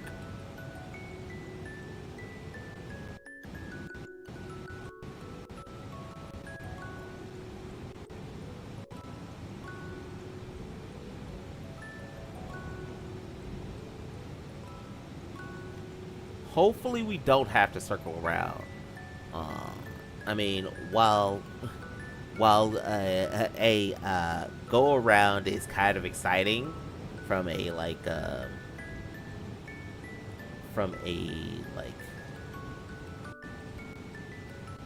from a pilot's perspective, it also means extra work because then I have to come around and land again, and I don't want to do that. So hopefully we can just get straight in there.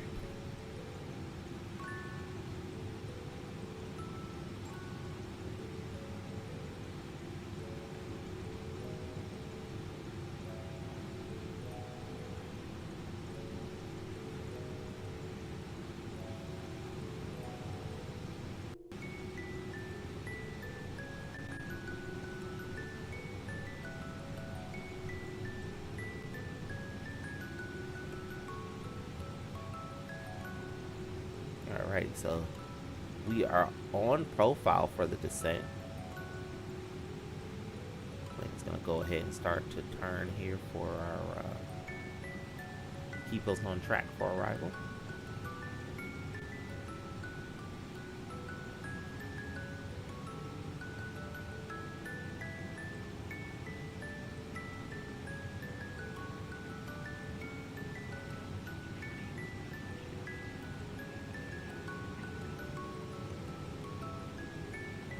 One 19.85 for Delta 26. Have a good night.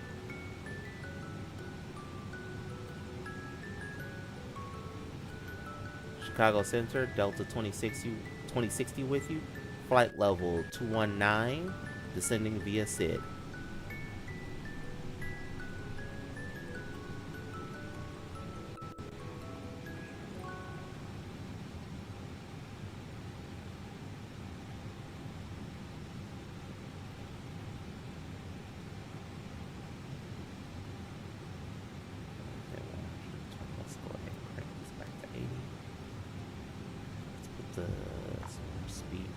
Speed brake back out. Get the plane slowed down a bit more.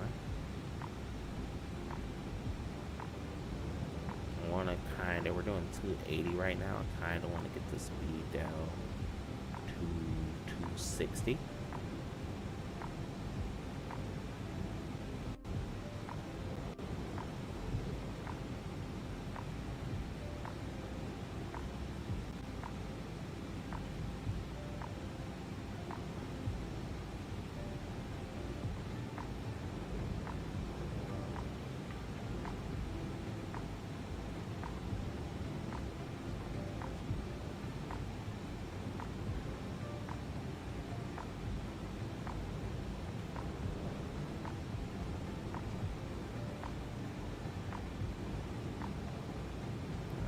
Passing through 18,000.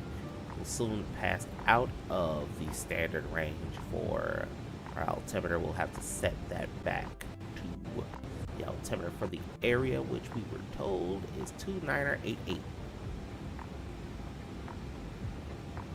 Might be a little bit less now, or a little bit more. Depends. Alright, we've passed through transition altitude. Let's go ahead and get the set back to 2990. So let's see what the altimeter is. Let's get the standby one out of here.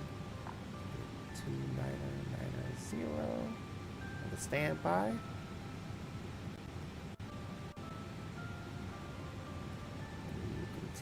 hard to say.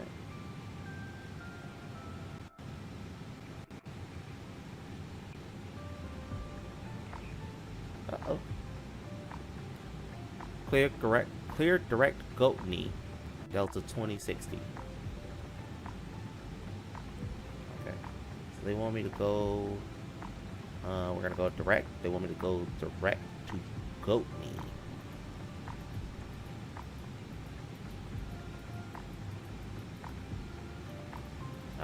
I don't know where goat knee was not on the flight plan, but okay.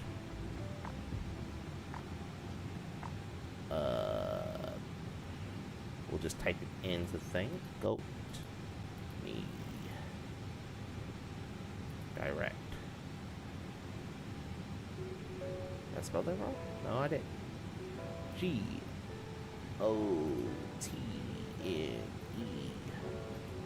Goat knee. Where are you, goat knee?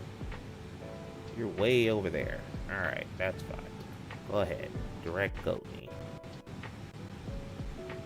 Don't know why goat knee was on the thing. Alrighty.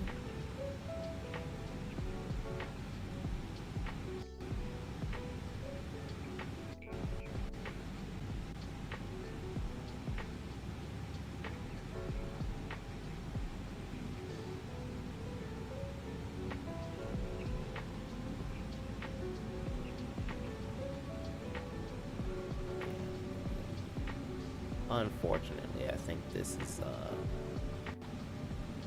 minor glitch in the software. Is that sometimes the flight plan that's in the computer and the flight plan in the other software that I'm using to control ATC, they get a little crossed. So I get this every once in a blue moon. I get this kind of error where my loaded flight plan won't have a waypoint marker that the ATC program thinks that I should. It's a simple fix. I'll get a message like that where they want me to go to a direct to a fix, and I'll put it into the computer and then fix the flight plan from there. So it's not a big deal. We just gotta backtrack for a little bit, which is fine. It'll give us extra track miles. It's not too bad.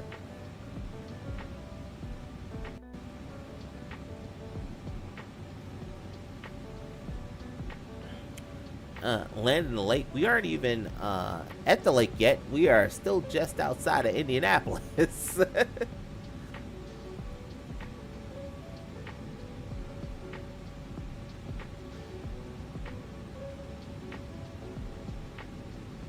We haven't even gone out over the lake yet. The lake is rounds about there-ish, kind of where you see that other plane, that DC-3 over there. That's rounds about where the lake is. So yeah, we haven't even made it over the lake yet.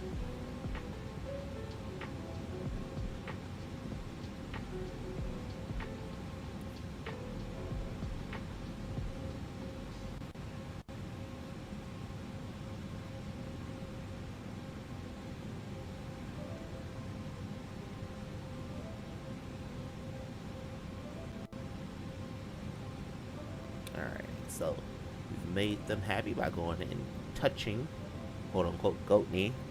So the plane is now going to flip itself back around to go back, basically back the way we were going, towards Fisk. This is also why I wanted to carry extra fuel, just in case something like this happened.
Alrighty. So, oh, there's Fulton County Airport down there. Single runway airport. I do believe they fly GA planes or general aviation planes fly out of there. General aviation and private planes fly out there. Private jets.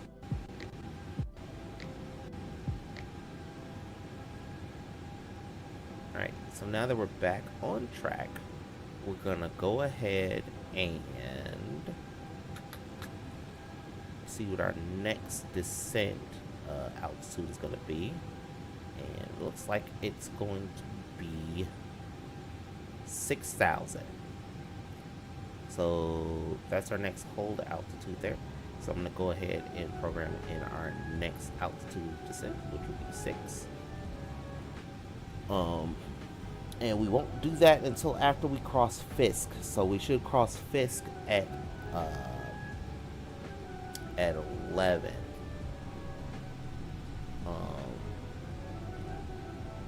So what I did was the altitude knob is a bidirectional switch, so you can push it in or pull it out. By pushing it in, it puts the plane in a mode called open descent or open climb, which is ignore what the flight plan says and go to my selected altitude. If I pull the switch out, it goes into what's called a managed climb or managed descent, in which says look at the altitude or look at the flight plan and follow the flight plan down to the altitude that I've selected. So I've selected 6,000 feet as a managed descent. So it's looked at the flight plan, which is right here. And we haven't crossed Fisk yet, which is right here. So the computer knows so the plane knows that I should cross Fisk at 11,000 feet. So it won't descend to the 6,000 feet until after it crosses Fisk, and it knows that by when the time it gets to the Haley section, that it should be at 6,000 feet. So we just crossed Fisk, or we're about to cross Fisk in just a minute. And when it does, that's when it'll start its descent again. You'll see that this switches from altitude to descent, and then you'll start seeing the plane drop down.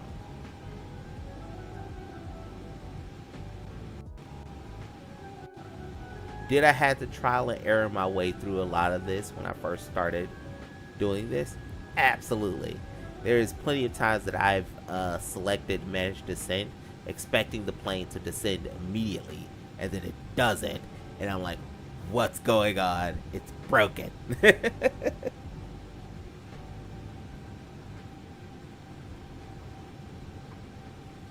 So it's just through a lot of like playing the game and like looking things up that I learned like all the systems and how they work. It's a crazy, crazy thing.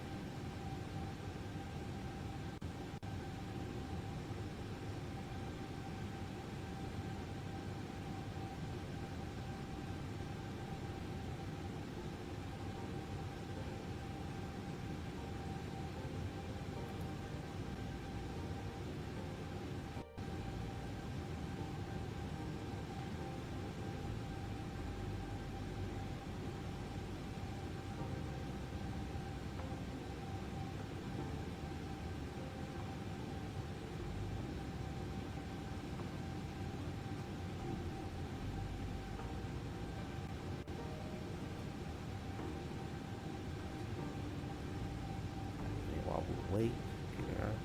Go ahead and arm approach.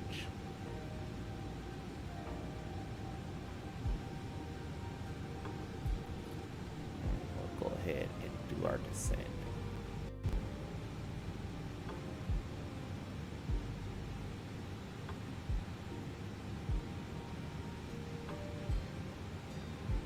We got the speed coming up, so I'm gonna go ahead and bring out the speed brake and slow the plane down here.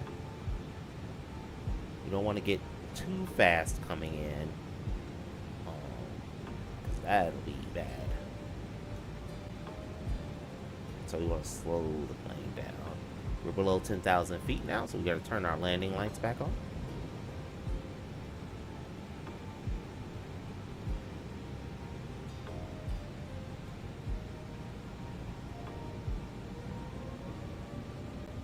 Alright, and then the plane's going to want turned over there on the panel, turned yellow, orange, the speed brake sign in. So that's the plane telling me that it wants me to put the speed brake back in. And so I've done that.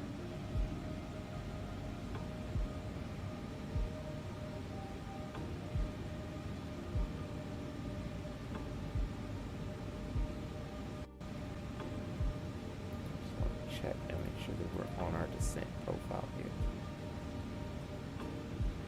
We should be at 7340 at Ozzy.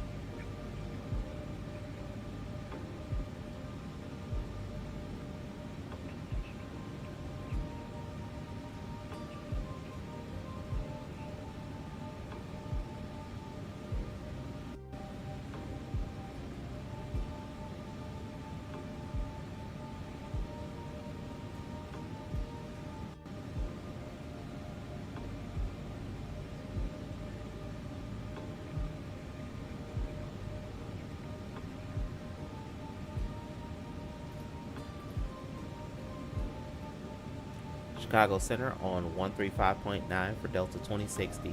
Good night.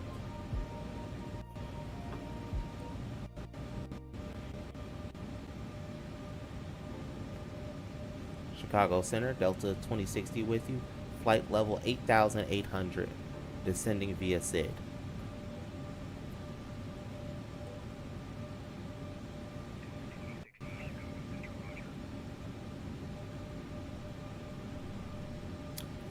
If it starts yelling at me to pull up, we're gonna execute a terrain escape maneuver, which is to firewall the throttle and pitch up to 15 to 20 degrees. But we shouldn't do that. we shouldn't have that happen.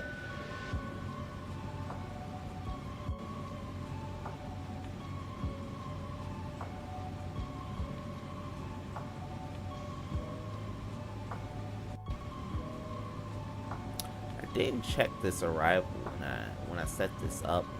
I would have liked to show you an ILS landing, but we're gonna do a non-precision approach, an RNAV approach. So it is what it is. You're gonna see me do some hand flying for a bit.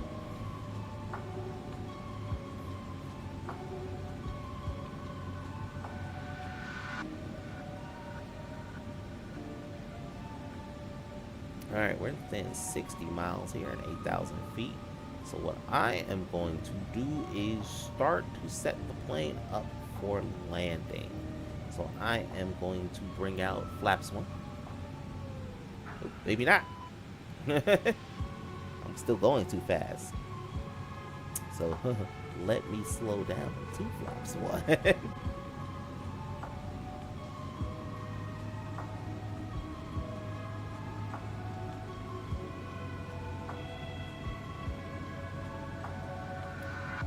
Can't see my little plate here, so kind of miss my BREF speed.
230 is what I want to get down. 215 for full. Where are we at? We are at 250. Let's go ahead and we'll start. We're gonna slow the plane down to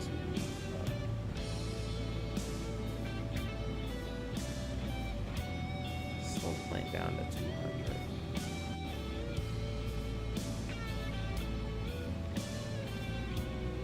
That mountain coming out of nowhere in Chicago, right?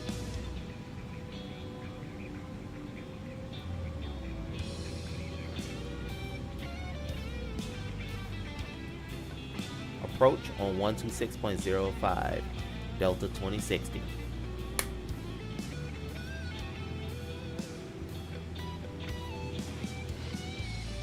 Chicago approach, Delta 2060 with you. Flight level 6,600, descending via SID.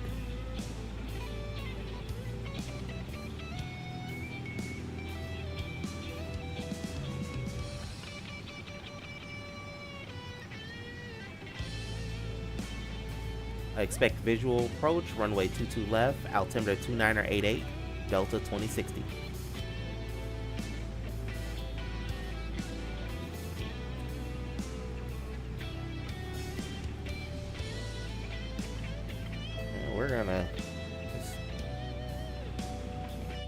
We're going to do a visual approach in. So that's going to be fun. We're going to do a visual approach. Alright, so within 40 miles now of the airport, it's going to be slightly off our nose here and to the right. So it's going to be like in this area-ish. We'll see it as we get a little bit closer. This.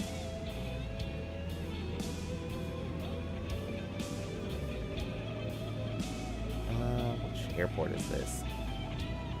I think that one is O'Hare. If I'm not mistaken.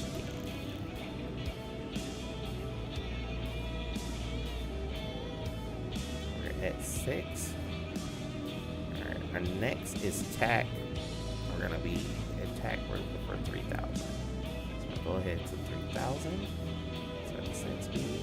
We're at 200. So let's go ahead and get flaps out now. We can technically go up to flaps 2. So flaps are these slats. Flaps are basically these pieces of metal at the back of the wing, and basically they come out to make the wing longer or make the wing bigger, which allows the wing to generate more lift at slower speeds. And that's basically how a plane slows down, because the plane slows down for landing. So as we get slower and slower, we'll bring in more of the flaps, and that'll basically keep the plane floating until we get to the runway to land. You can see the flap setting right here underneath the engine settings, and if I switch this over to flight controls,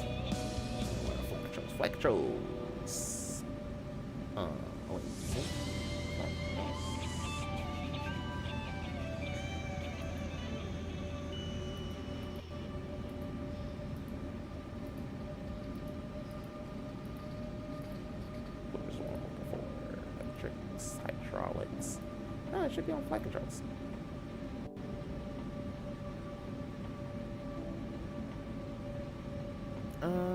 There it is. They're up there. Flight controls. You'll see the flap settings up there.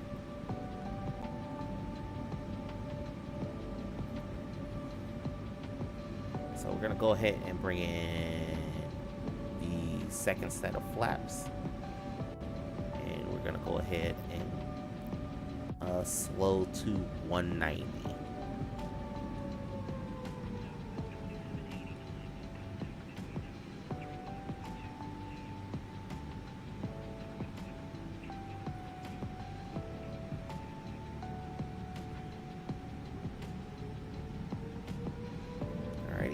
We are 30 miles from the runway. Looks like we're going to be number 3 or 4 for landing, if I was counting that right.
Ladies and gentlemen, this is your captain speaking. We are currently approaching Chicago Midway, which will be off to our left-hand side. Currently, we are over the beautiful Great Lake, Michigan. And we will be turning shortly towards the airport. If you look off to your left, you will also see the now closed and replaced site of Merrill C. Meigs Field, which used to be a airport located on the lakefront, just off of Lakeshore Drive. It was, I think what's there now? I think this is where the 79 is now, so I think that's where the new Fire Stadium is going to be.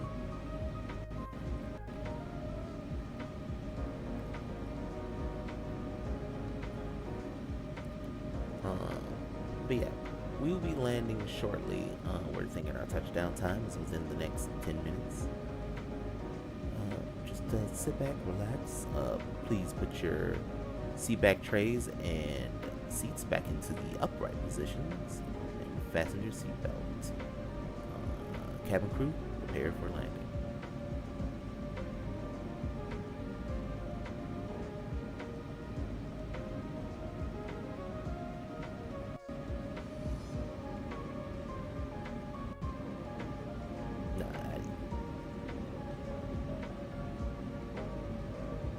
No, I had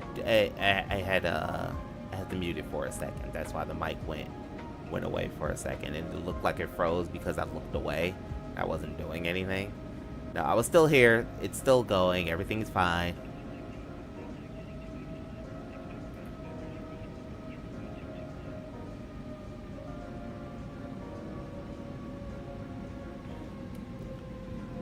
Leave TAC heading 285. Expect radar vectors for visual approach. Runway 22 left. Delta 2060.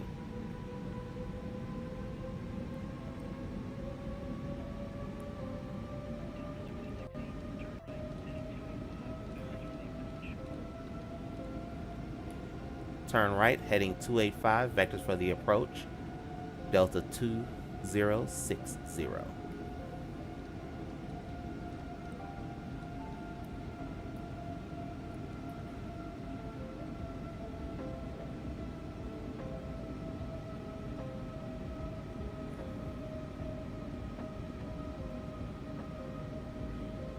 Alright, so what the controller wants us to do is basically he's saying he's going to guide us in instead of following the path that we had marked out on the flight management computer.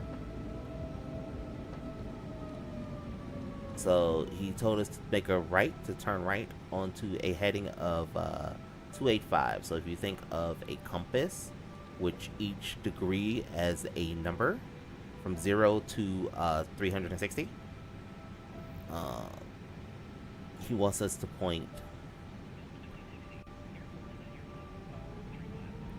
He wants us to point that way.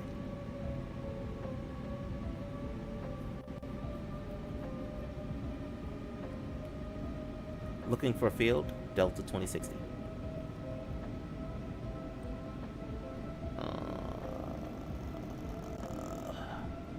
Do I have the field in sight? Maybe. I think it's right here with this pillar, behind this pillar.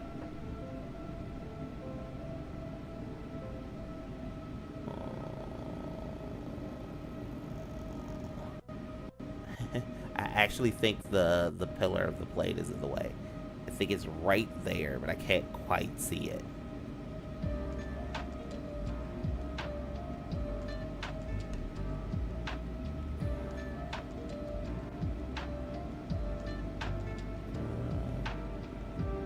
Yep, that's it. Yep, that's it. Yeah, the pillar is in the way. Field in sight, Delta 2060.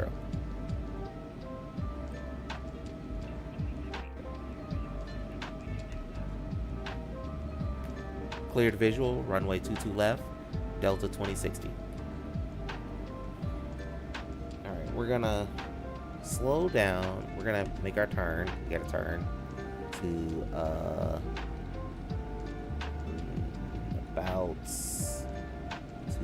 about 230.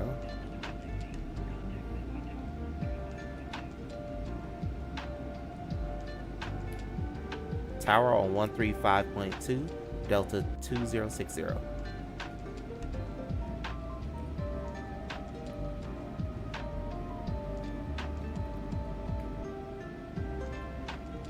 Midway Tower, Delta 2060 with you.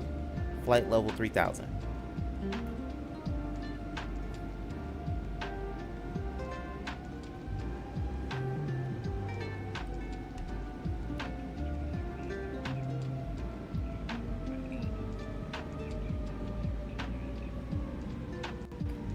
Two left, clear to land, Delta 2060. Alright, we are not completely set up here for landing.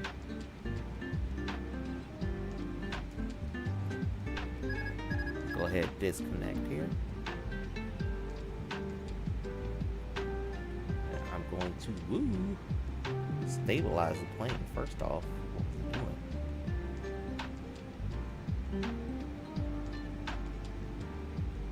Okay. We're gonna go ahead and bring more flaps in. We're gonna go ahead and put this at idle so that we can slow the plane down. So go ahead and bring the gear down. Flaps full. Now arm that and that.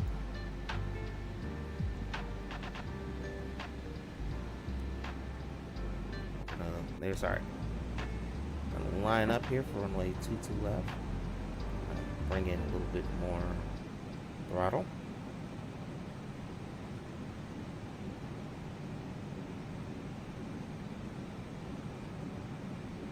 And we're gonna go up here and 1,000. tell the cabin crew, please be seated for landing. Let's turn the auto throttle's fucking off. Turn off.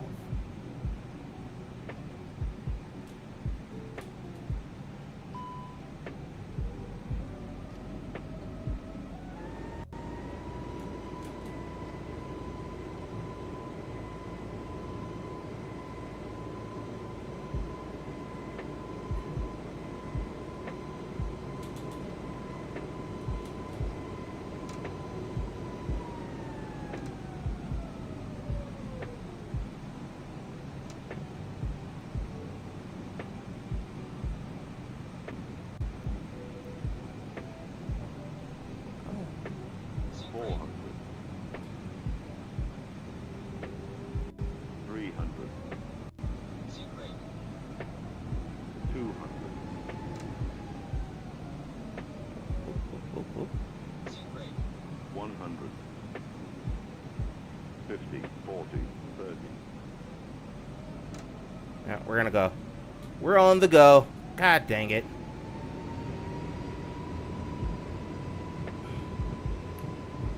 Delta 2060 going around.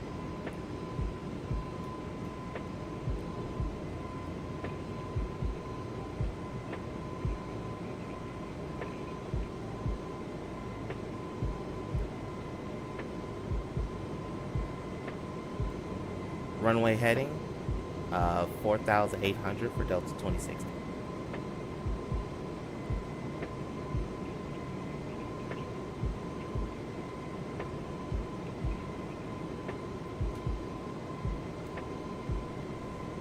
Approach 126.05 Delta 2060.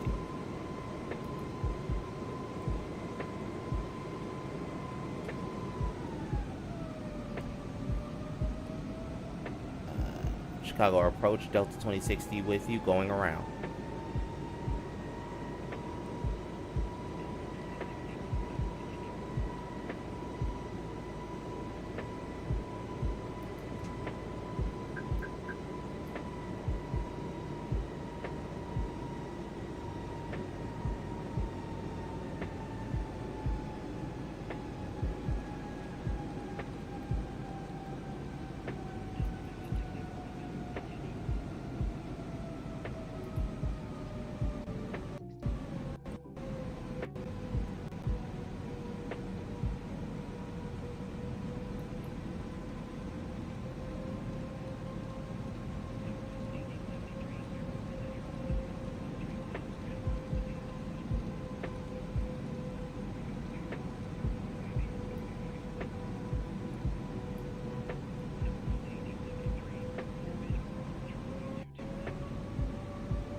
Left heading 150.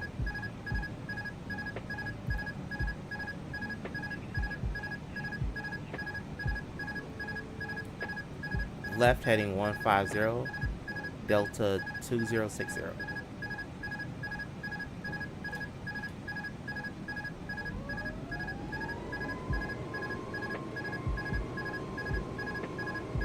Yeah, I ran out of runway.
Yeah, unfortunately I ran out of runway.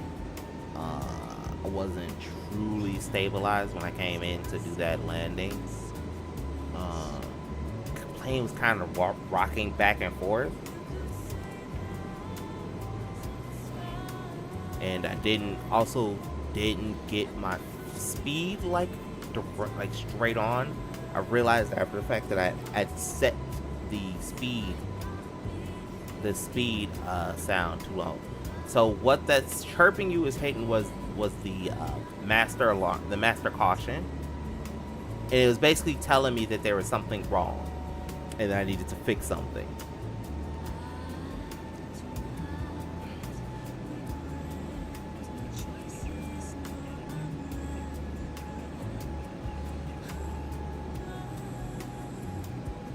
Alright, turn left heading 050. Expect further clearance in 21 miles. I did not say my coast line. That's alright. Left heading 050.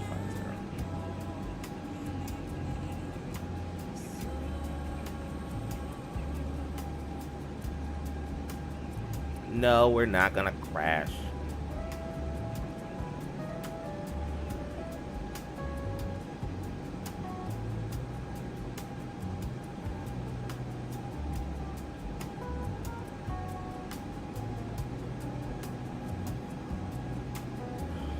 No, we're not gonna crash. That was my fault. I did not, when I hit the, so there's a button on my stick that I can press to disconnect the autopilot, which I did, but that button doesn't disconnect the auto throttle. So I was manipulating the throttle levers, but they weren't doing anything. Because I have to go and press the auto throttle button here on the MDF to turn it off.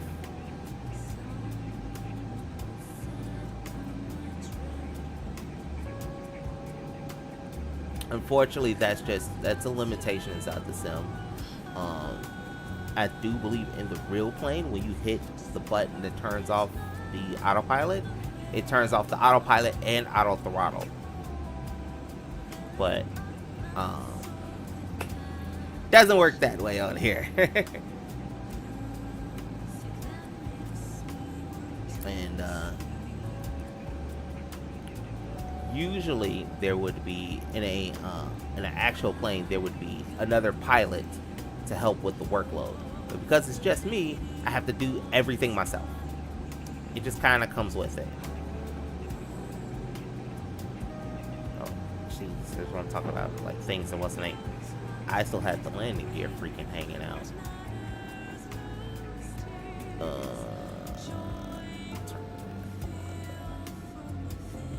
Pulled the landing gear back up, and I pulled the flaps back in, which is the missed approach thing. So yeah, so the workload gets high, and usually, like I said, there would be another pilot that would help manage all this stuff. But since it's just me, sometimes I forget things.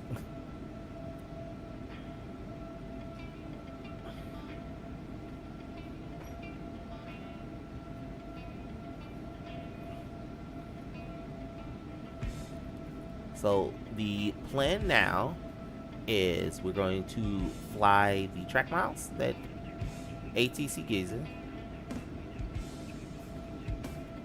Right?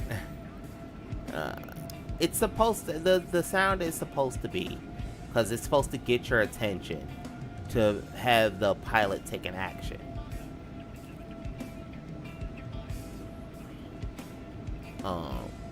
But the plan now is we're gonna fly out, rejoin the approach, and attempt the landing again.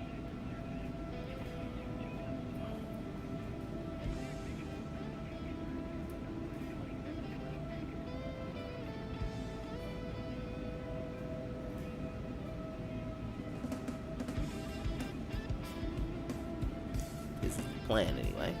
So yeah, we're gonna do the approach again and land this time.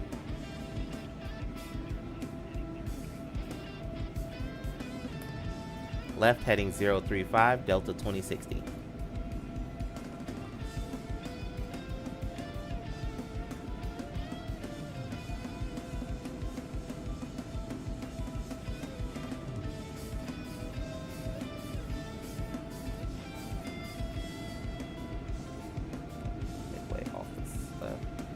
This over, so that's midway, but over in this area over here is O'Hare, and you see how I could turn on a co-pilot. There's an option up here to turn on a co-pilot, but if I turn the co-pilot on, they do everything, which I don't want them to do. But I was saying this bigger blotch over here that you can see, this like way bigger, that's O'Hare. So like, and from the size, from the sky, you can see the size of it. of Midway, which is not that big compared to O'Hare, which is ginormous.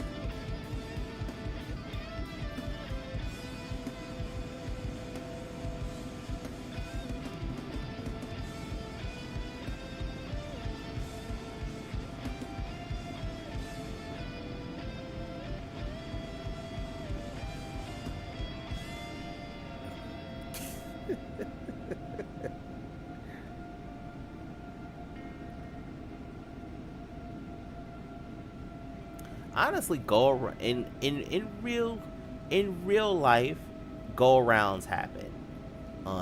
If you fly enough, there's a guarantee you're gonna be in like a go around one time or another. Kind of just feels like a roller coaster because it's like, oh, you were coming into land and now you're not anymore. It's like you're going down and now you're just going right back up.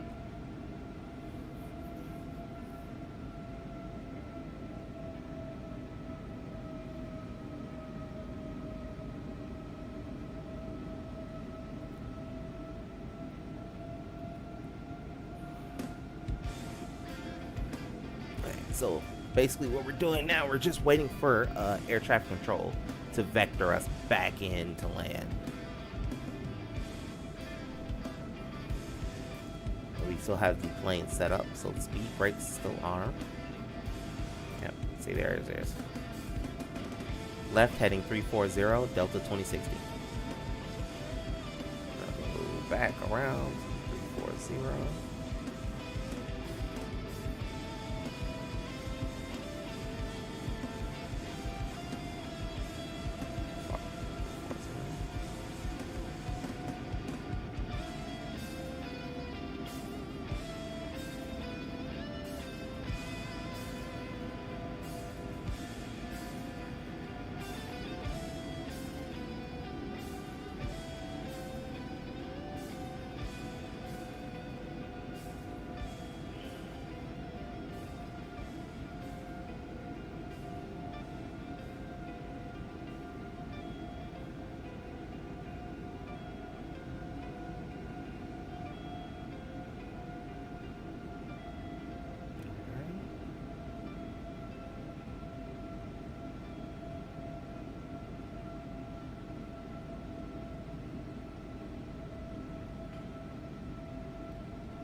Descend, maintain 3,800 feet, altimeter 29er 89er for Delta 2060.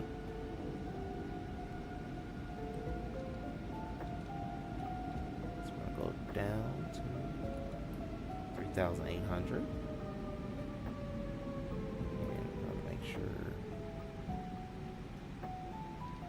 89er is the altimeter he's giving me. I'm gonna set that to 3,800. Set that on there.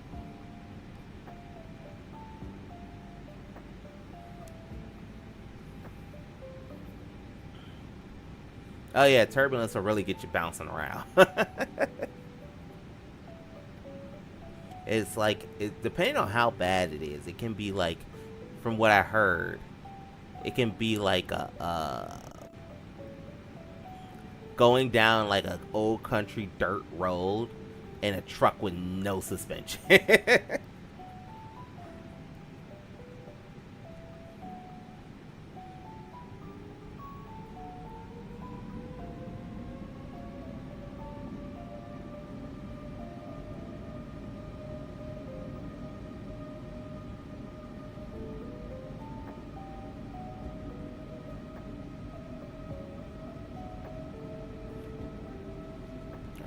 So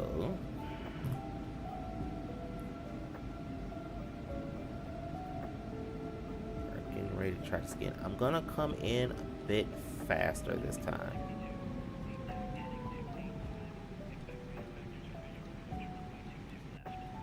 So we're gonna leave the plane a little faster this time.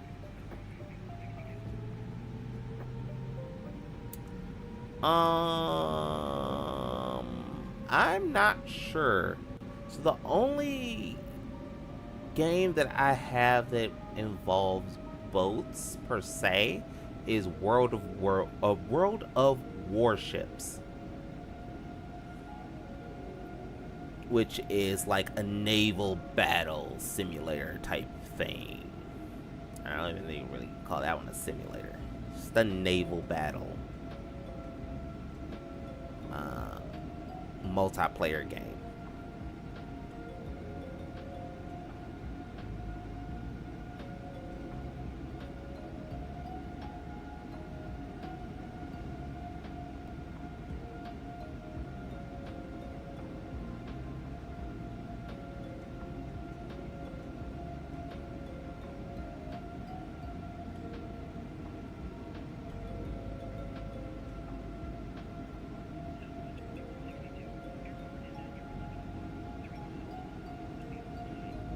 Alright, how far out are you taking me?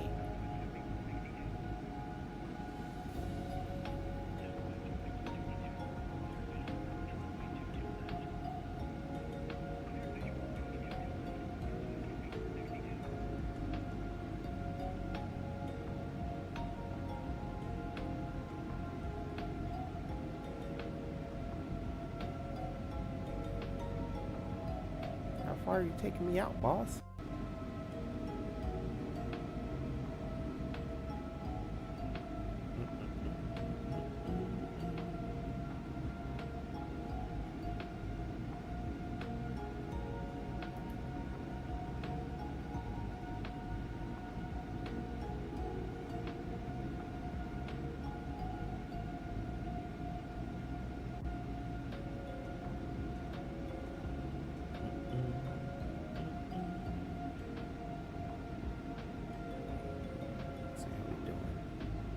It should be fine, but let's just double check. Feels fine.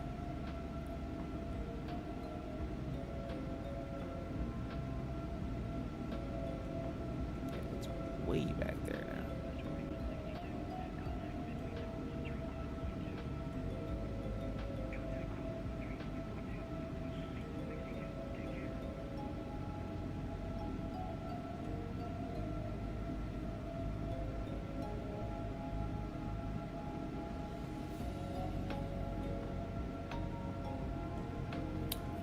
It's fun. It's fun. I can't complain. It was pretty good. I still have it. It's free to play, so it's not something that you have to pay for to get. You just would pay money for like level boosts and things like that, and cosmetics and stuff. But it was fun. It's fun.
Is this sending me out to? Yeah, I'm like, what is it sending me out to? I'm gonna request direct to tact. Delta 2060 requesting direct tact.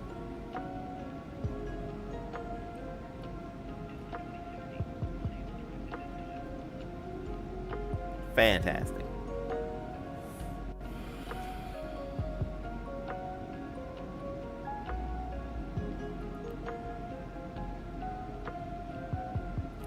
What I'm hoping is not happened is that it's gotten confused and it doesn't know exactly what to do with me at this point in time. Because I am far away from what's the name now? I'm on the other side of O'Hare.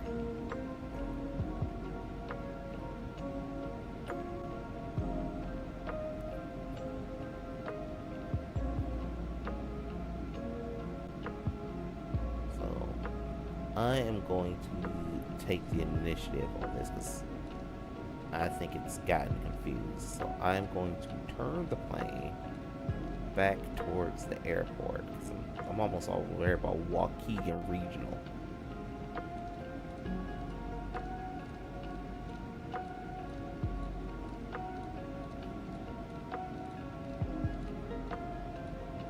I'm going to turn the plane back towards the airport. I think it's going to be 235.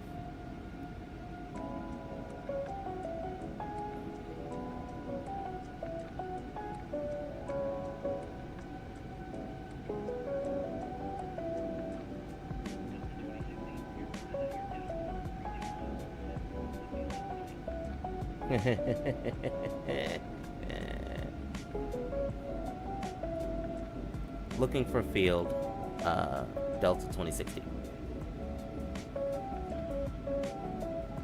Chicago Executor. That is,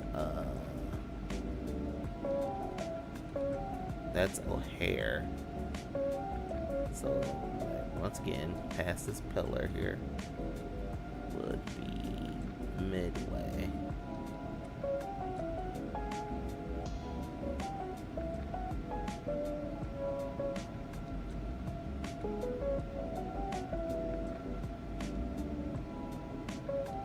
There it is.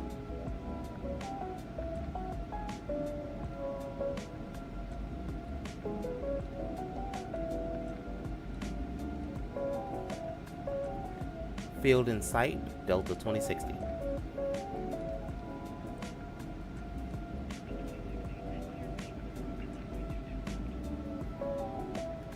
Cleared visual 22 left, Delta 2060.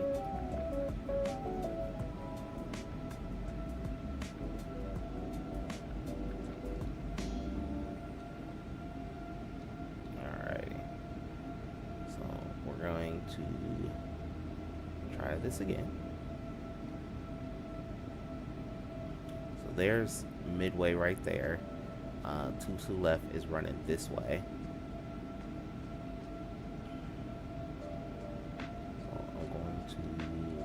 Fly. So my plan is to fly up the lakefront and then turn right to rejoin onto 22 left.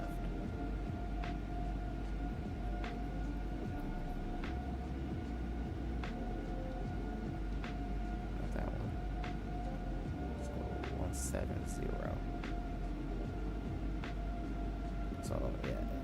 That's my plan, is to flap the lakefront and then right to join this line coming into 22 left.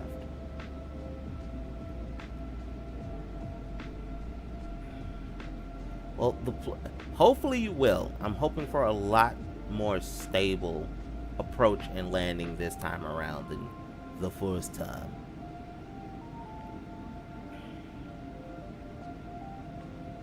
So what should happen upon landing is that the ground spoilers will deploy, because they're currently armed.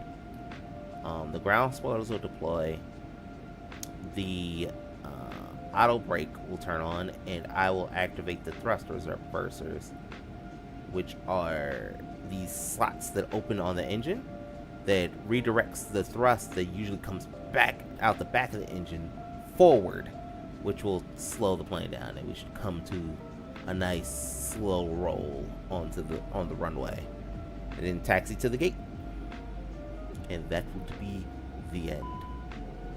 And okay, so that caution was because these were below 800, 750. The fuel tanks, the two center line fuel tanks, are below 750.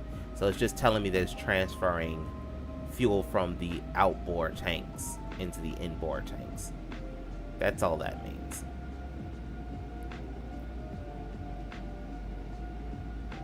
I lose sight of the field for a second. Yeah, there it is.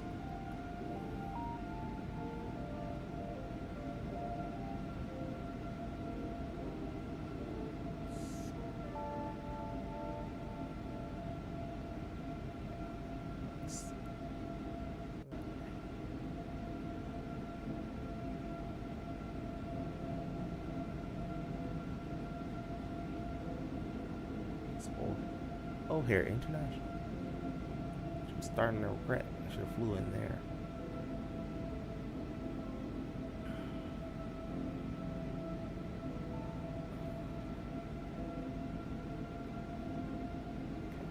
So let's get. We are.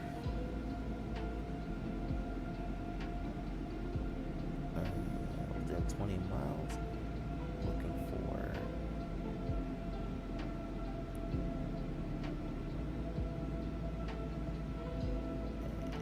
I can't. There it is.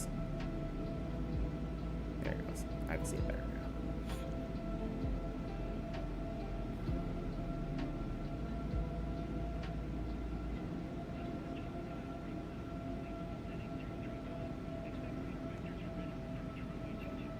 Yeah, no worries. Like I said, I planned on being on the ground by now, but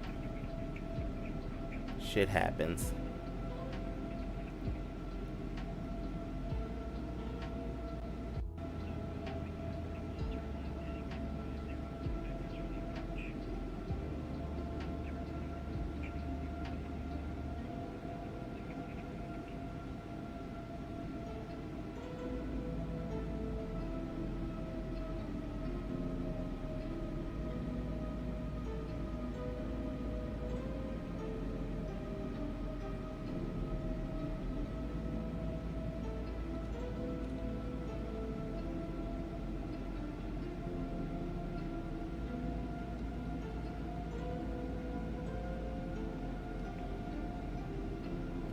Start turning inwards.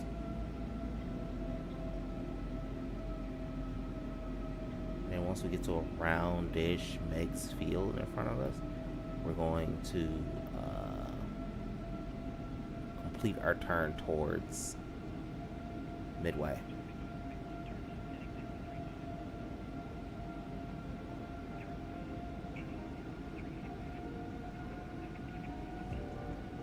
And there's downtown.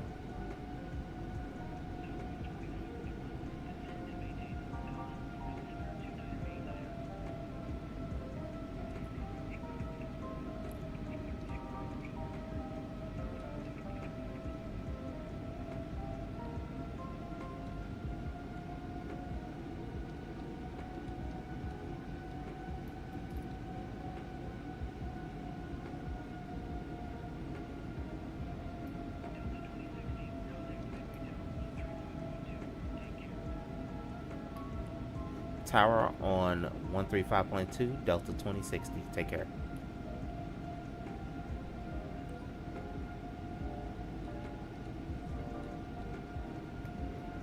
Tower Delta 2060 with you for runway 22 left.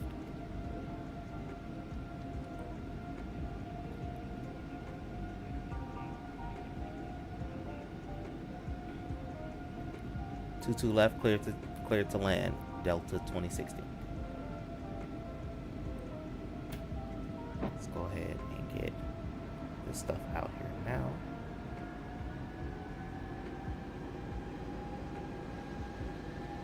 I'm going to go ahead and put my hands here.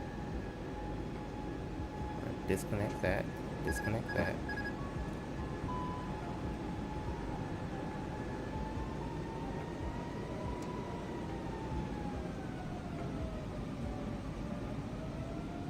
Yes, I know the auto throttle's out. I did that.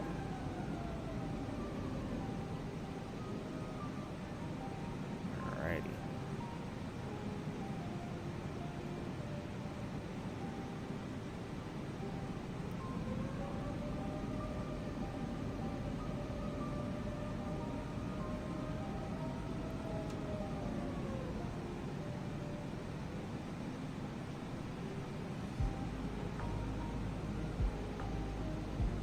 Sorry if I go quiet. I'm just kind of focusing on getting the plane lined up here and keeping my speed up so that we don't hit alpha floor and end up having another accident. Oh, yeah, this is much smoother.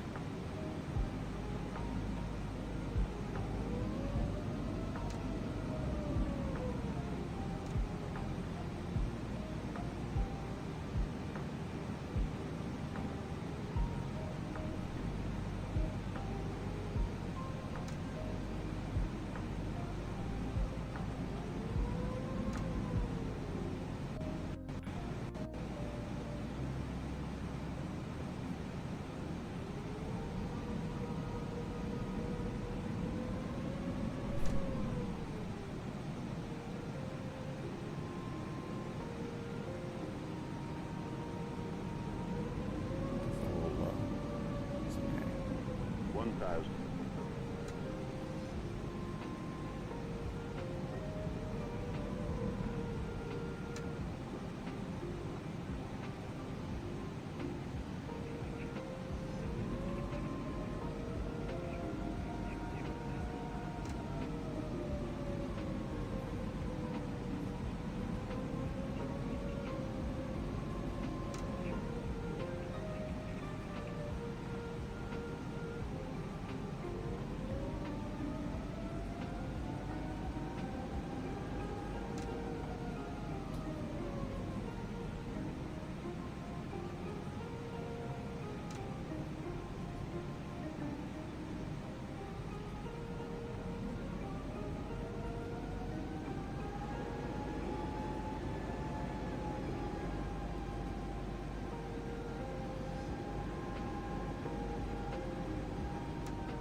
Landing is harder than taking off.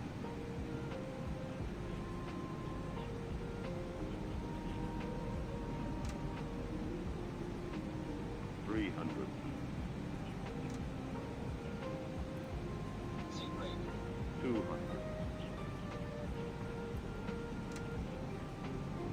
100. 50, 40, 30, 20, 10, 5. Versus. Woo. And we're down.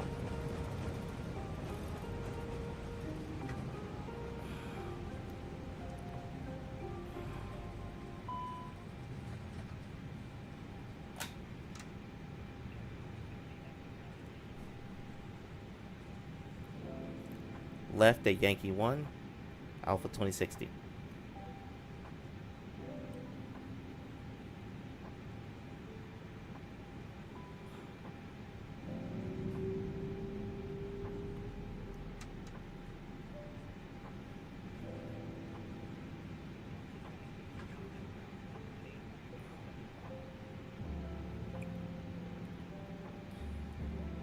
Ground on 118.075, Delta 2060. Good night.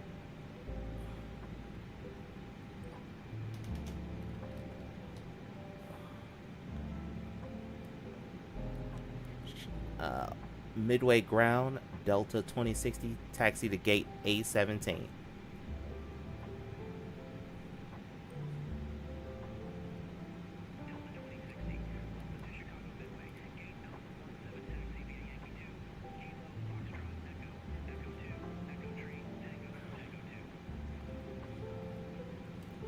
Alright, taxi to gate Alpha 17 via Yankee 2, Kilo, Foxtrot, Echo, Echo 2, Echo 3, Tango, Tango 2, Delta 2060.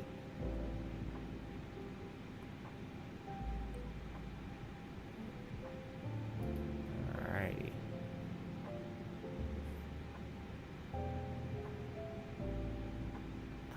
Okay.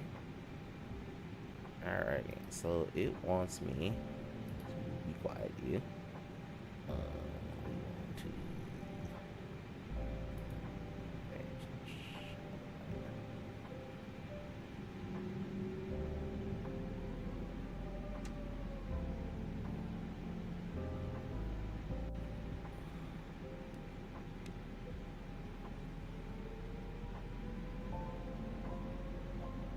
Alrighty, welcome to Chicago O'Hare. O'Hare. Chicago Midway. Welcome to Chicago Midway. We are gonna go ahead and taxi to our gate, Alpha 17.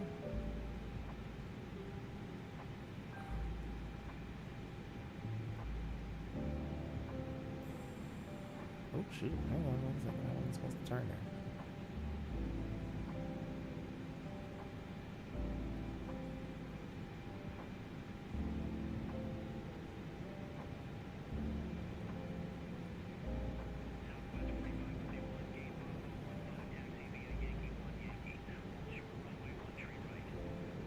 Alright, thanks. I appreciate it.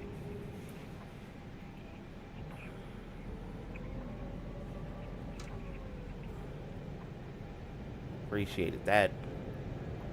Sometimes it's just a little, the landings can get a little, especially because it looked like we had a bit of a crosswind on that one. The closer I got to the runway, the more the plane seemed and wanted to like shark to the left. But was able to like wrestle it back to the way it was supposed to go. So all's well that ends well with that one.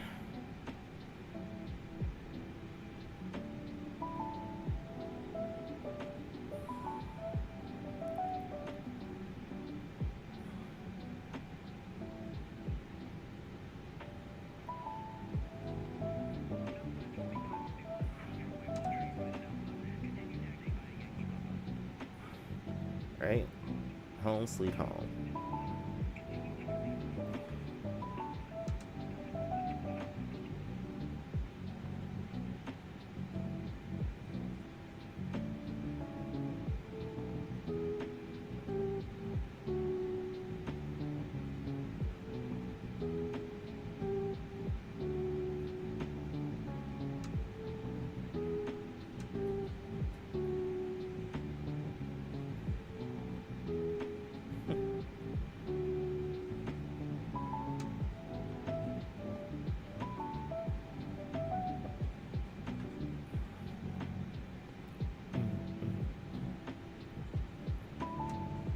Home sweet, sweet home.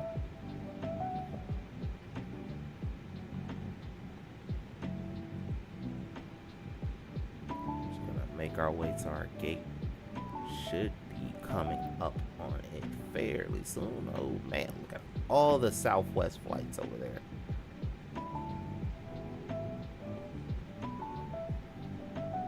There is actually, as I was looking up earlier, there's a lot of Southwest flights that fly out of Midway.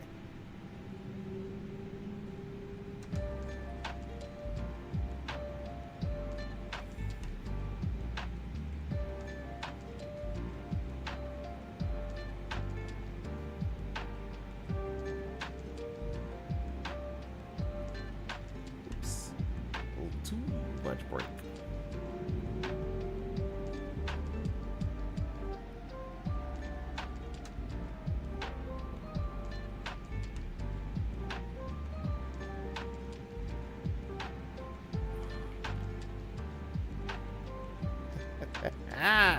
I hate it when it does this.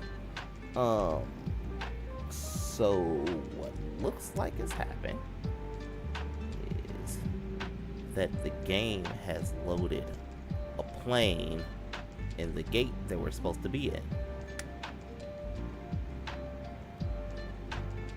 So we're just gonna go down to the next open gate. The game doesn't actually care what gate we park at.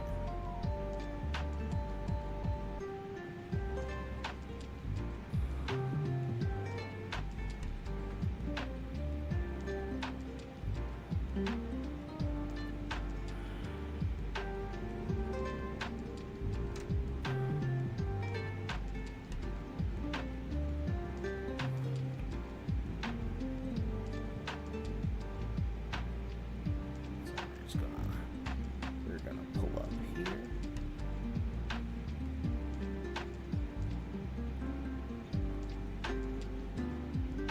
And there we go.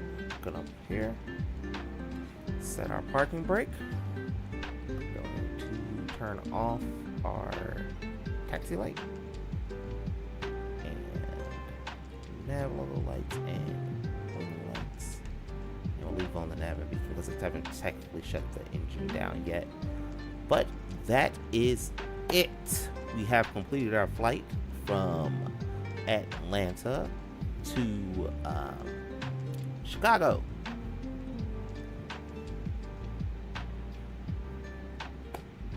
Took us 2 times, but we also successfully landed our plane.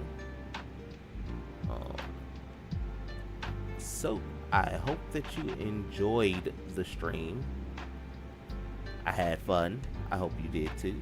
And I hope you learned something.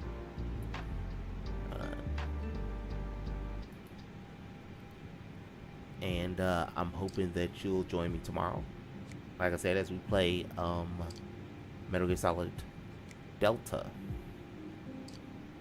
That's looking to be a fun one. Oh, was it gargled before? Yeah. I'll work on also solving any of the audio issues that cropped up during this stream. Sorry about that. I'll listen as I'll play the stream back later. I'll listen to it and see what's going on with the sound and see how I can fix that, make that better. I think I think the sound issues have a lot to do with the latency of the stream. So I'm gonna try to rectify that before the next time that we stream at least on my computer. The PlayStation probably won't have any problems, but I will solve the latency issue for the next time that I stream on the PC. Maybe we'll do some Satisfactory next time. We shall see. But that is all for today. Hope you enjoyed. Please, everyone, have a good night. And I will see you next time. Take care. Bye.